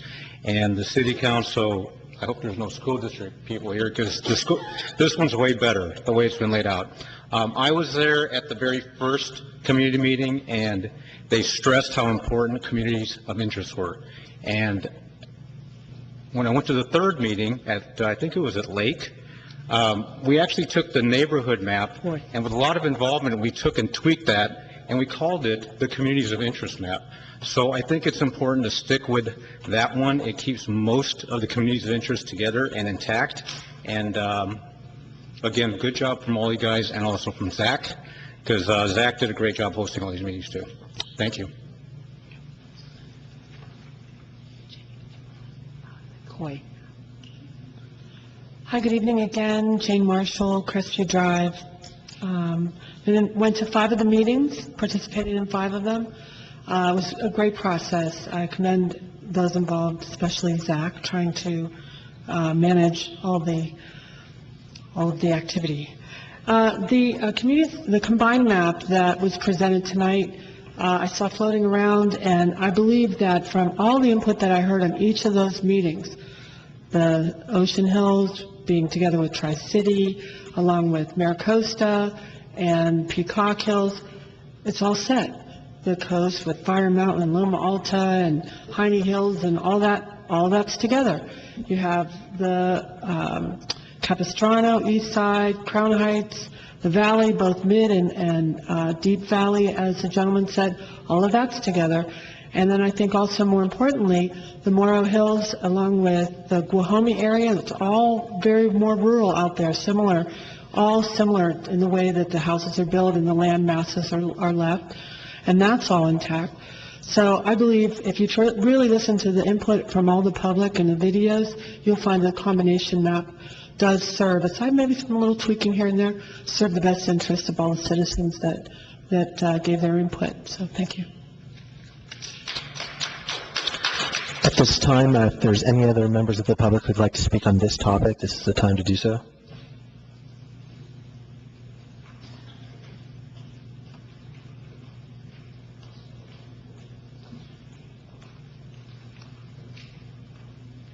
Hello, my name is Diana Bailon, and as a lifetime resident of Oceanside, I am in support of the Communities of Interest map. I'm here representing the Mexican and Oaxacan populations that live here in the city of Oceanside. It allows my communities of interest to remain intact.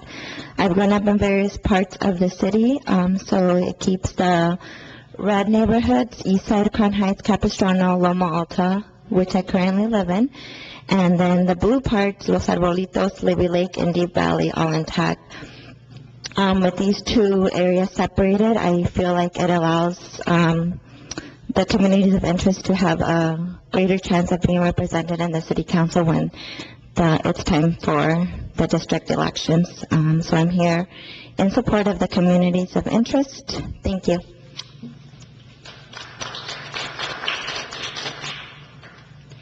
Want to go first? Thank you. Hi there, my name is Paola Ilescas, and I'm here also to petition and ask for the community of interest map to be taken into consideration. The community of interest map does not only keep consolidated the communities that are already present, but it also responds to the needs that are there. Many of the infrastructure of certain communities, including Crown Heights, Libby Lake, Deep Valley, and East Side neighborhoods, are in serious need of infrastructure improvements. There needs to be well-defined pedestrian crosswalks, so many of the pedestrians that live there are safe. Also, there is a high dependency on public transportation, and each neighborhood, each community having a representative to respond to these needs is very much needed in order to improve those transit commutes. And thank you. Good evening, Mr. Vice Mayor, City Council members. My name is Ken Delphi. I live in the Guajome Lake area, and when I started out in the process, I was not in favor of the community map, but I was not in favor of this map, but now I am, because as things evolve, the people from the various communities seem to all have favored this map because it reflects their communities. The one community who wanted the ocean as one district is flawed, because the very people they want to include in their district, as they're supporting this map, stand on back and come before you and say, that's not our community. So the community that wants this one district here is at odds with the people they want in their district. So that doesn't make any sense to me. So in conclusion, I'd just like to say that the community of interest map seems to me, based on everything that I've heard from the people who testified, is the map that most basically represents the values of the communities as divided up here in the city of Oceanside. I think you should pay attention to that more than anything else. Thank you very much for your time.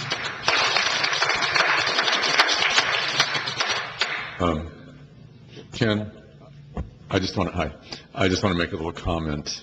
The coastal map up there, each of these sections has to have about 41,000 people in each section.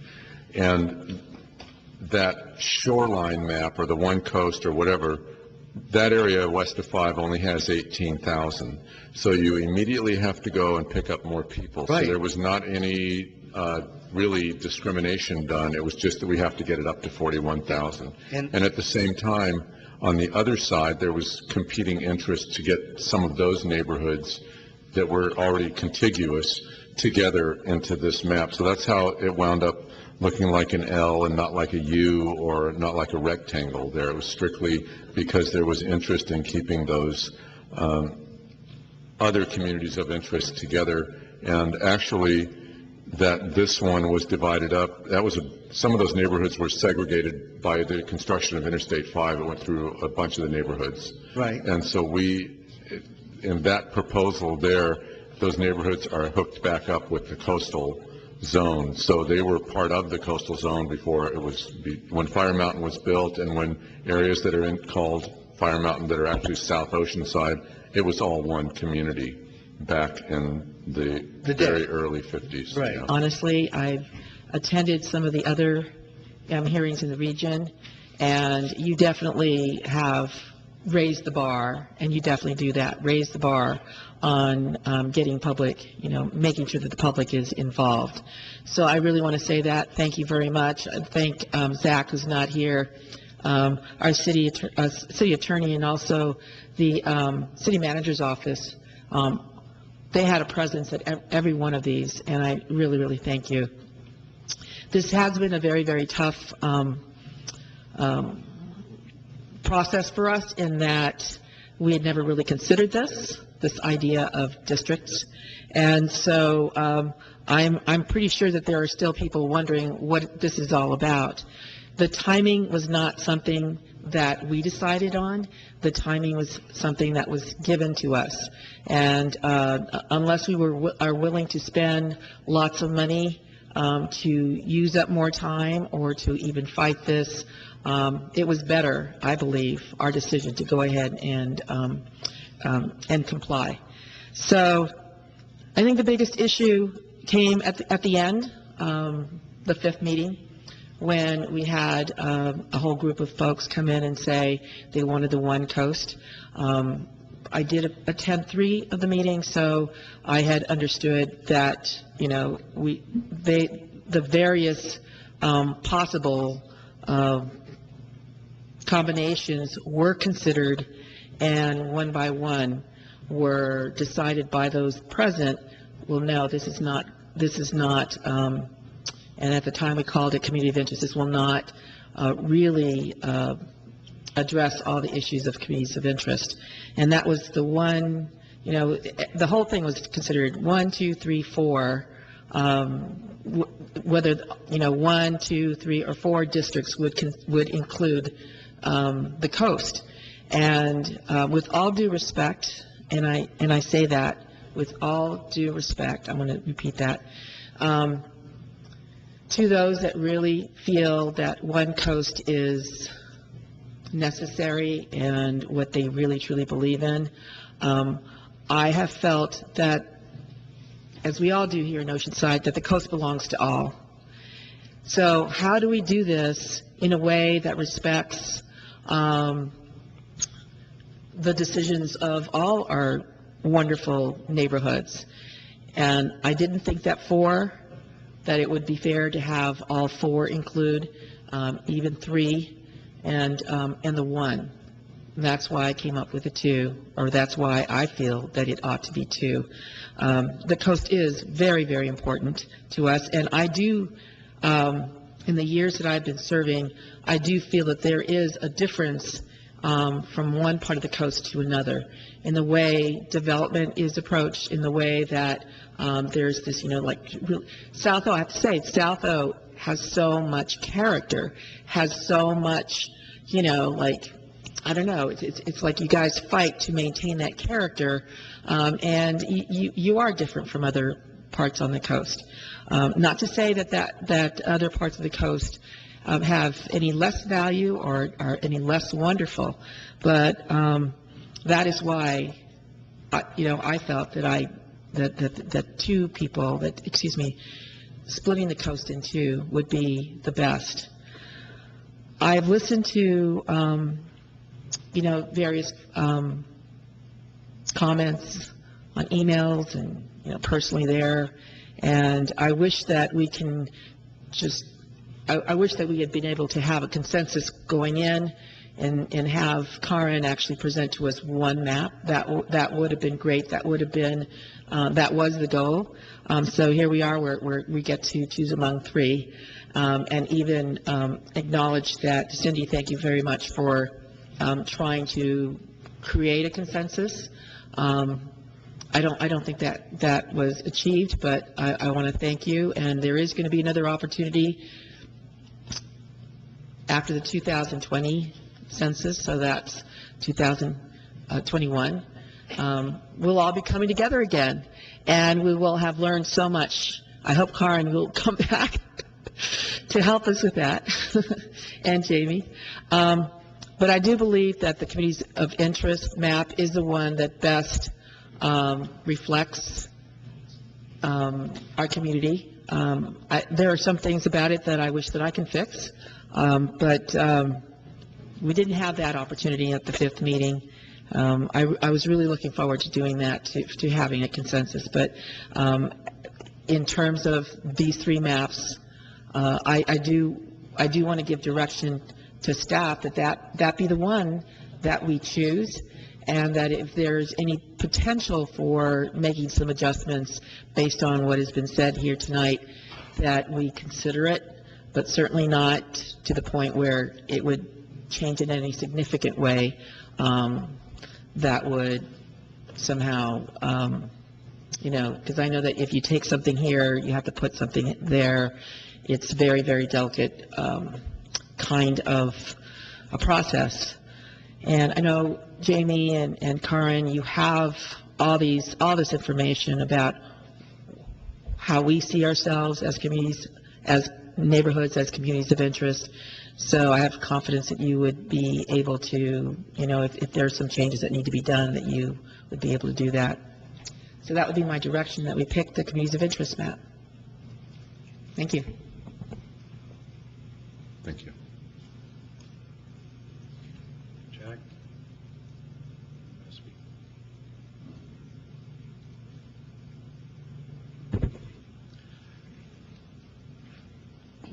I think what we're seeing is the result of being extorted by that attorney. We're already pitting neighborhoods against each other, and I just think that it's unbelievable to be in this situation.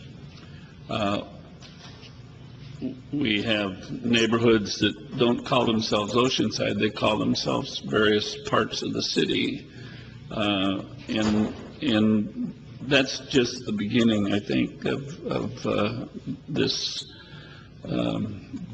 this problem. I know we all love Oceanside. I'm totally invested in this city. My family wants to stay here, and it just makes it really difficult when we're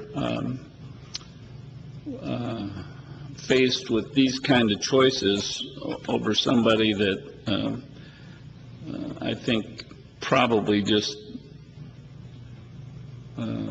saw this as a way to make money from a really bad group of people. So I did hear we're not picking these maps based on race. Is that correct?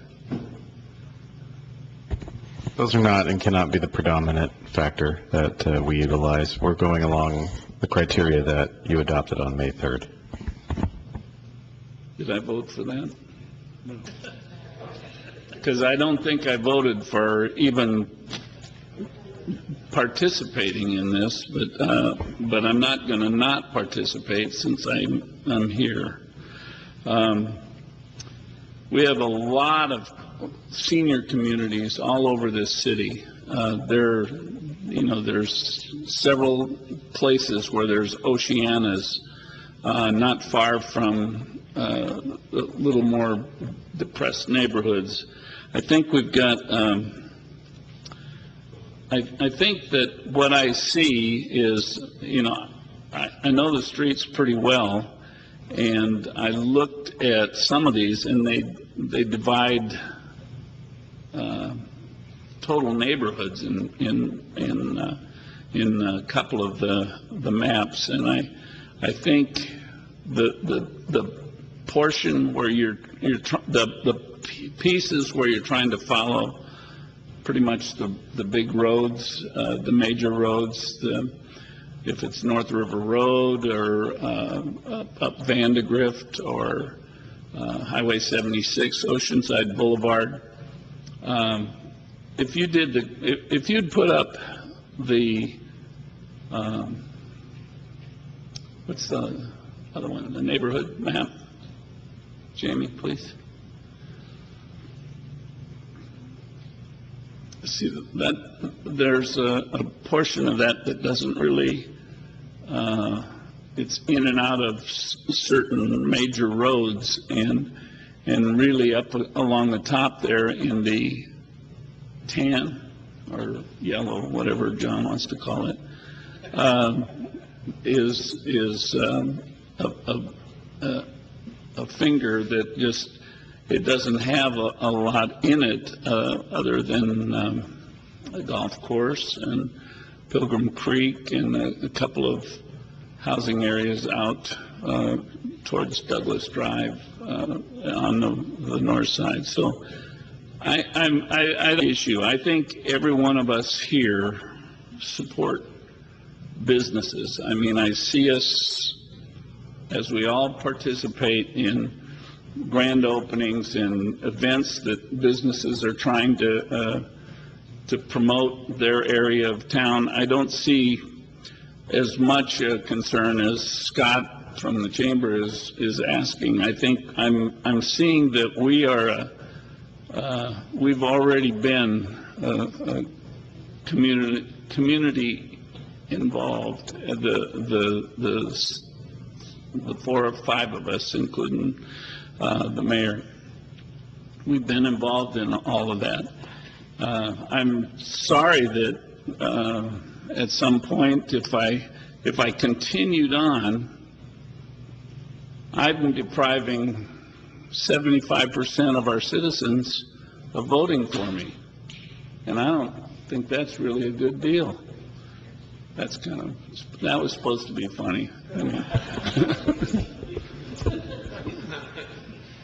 you know, I like the idea of campaigning all over this town, but if I were to go on, I'm only in one area. I think the community of interest map is the right way to follow this, and I think we're going to end up redoing this again in 2021 once the census is, and things will be different. There'll be just more opportunity. That we can't predict the future. God's the only one that knows what the future's about, so we'll wait and see what he has in store for us. So that's all I have. Did you make a motion, or Just for a clear record, why don't we have a motion on that, if that's okay? Just, we don't necessarily need it, but I think it would help for the 25th, so. Motion is that we move forward with the committee of interest map. Thank you. Second. Councilmember Kern. I was just pausing for dramatic effect. Well, no, I was a little confused because she didn't make a motion. She kind of recommended, and Jack kind of recommended, and so I'd rather have a motion in a second, so something to go forward, and I think the city attorney was looking for that, and God knows we have to keep the city attorney happy. And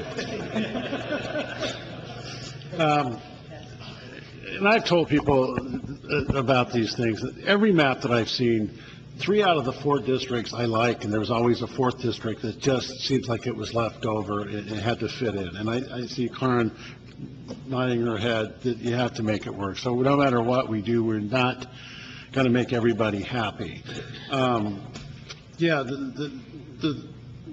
both those maps that show the South O with Ocean Hills, gives me pause.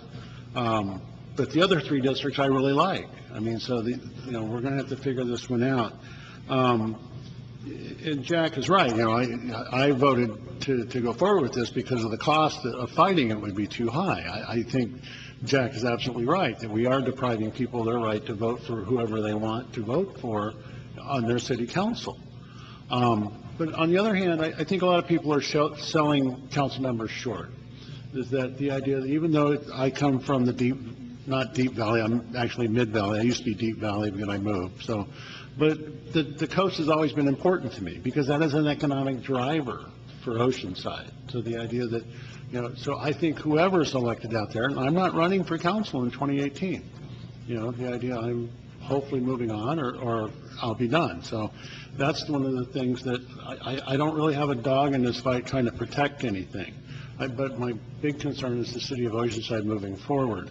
I don't think these things are perfect. The idea that we have to pick a map and move forward with it, I will support the motion because I think we need 3 votes for this. Unfortunately, with the mayor out, we can't be 2-2. So I think I will go with the motion in the second because there's already 2 votes in support of this. Again, this is going to be just 2 election cycles that we go through with this. It'll be the 2018 and the 2020. In 2022, we'll have a whole new map. So I will support the motion. Maybe we can sue Shankman. Yeah. So, anyway. Yeah. Okay. Well, I'm going to make a couple comments. Okay. Thank you.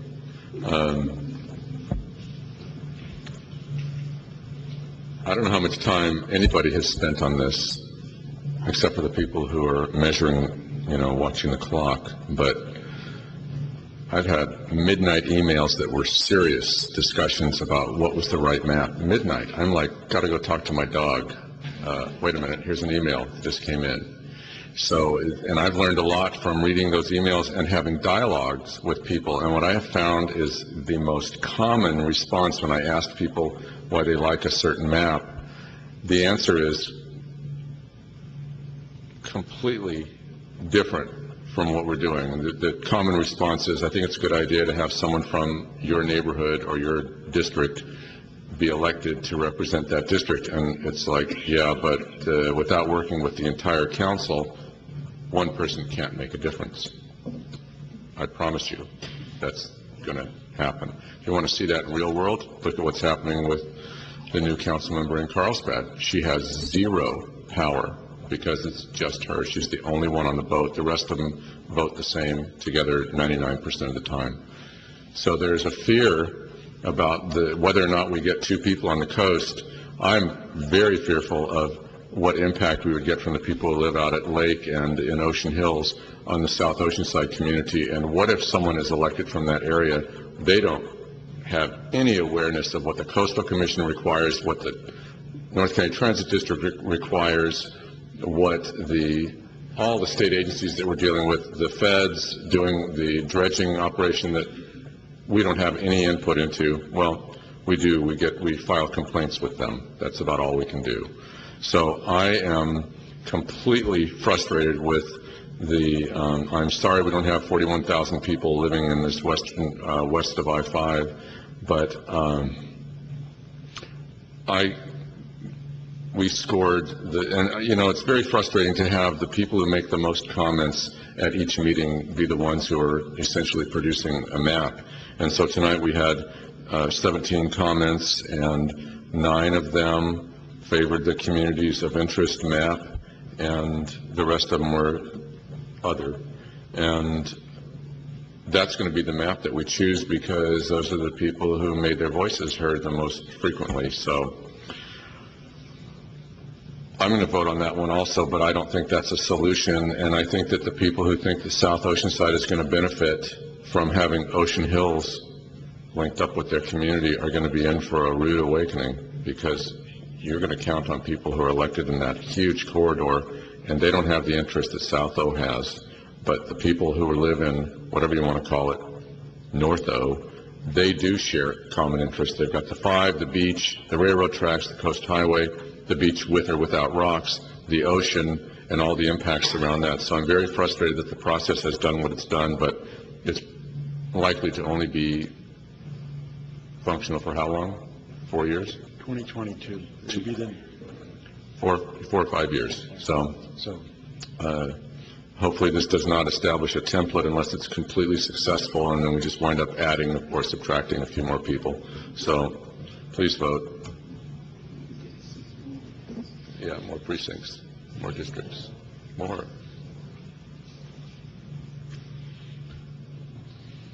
Motion passes 4-0.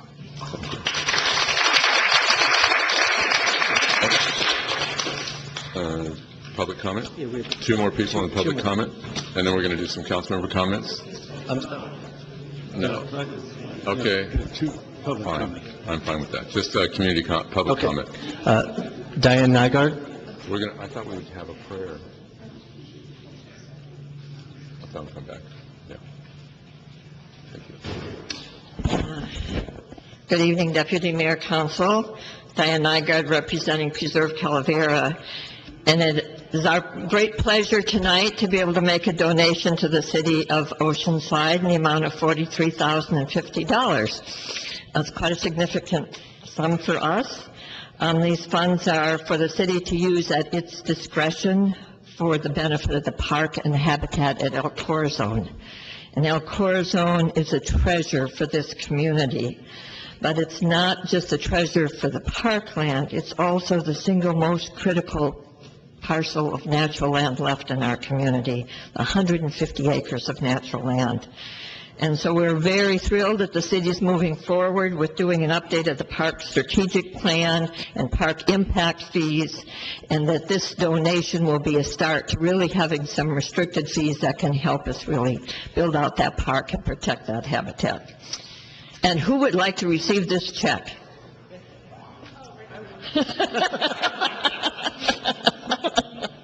John, that was fast.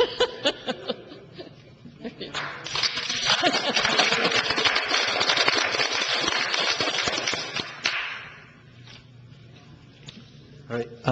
Is Kelly McCormick still here? No? Okay, that's it, Deputy Mayor.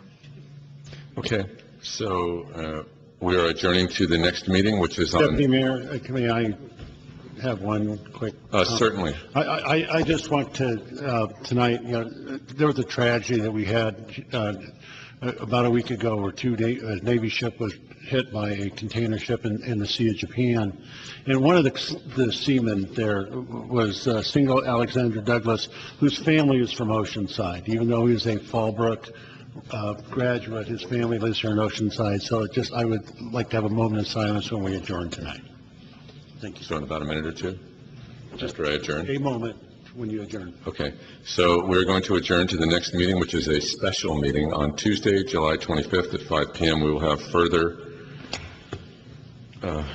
something about this districting issue. I'm not really clear on what that's going to be. It's going to be the We're going introduction. to have the introduction of an ordinance. That'll be the only item on that agenda. Okay, but people are certainly welcome to come and make their comments on any item they want to comment on. So we will close the meeting and have a moment of silence for the seaman single Alexander Douglas, who is his family's from Oceanside.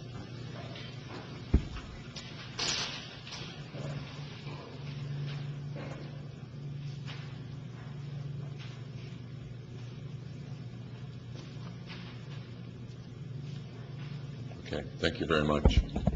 Thank you. There it goes. Last one for the week.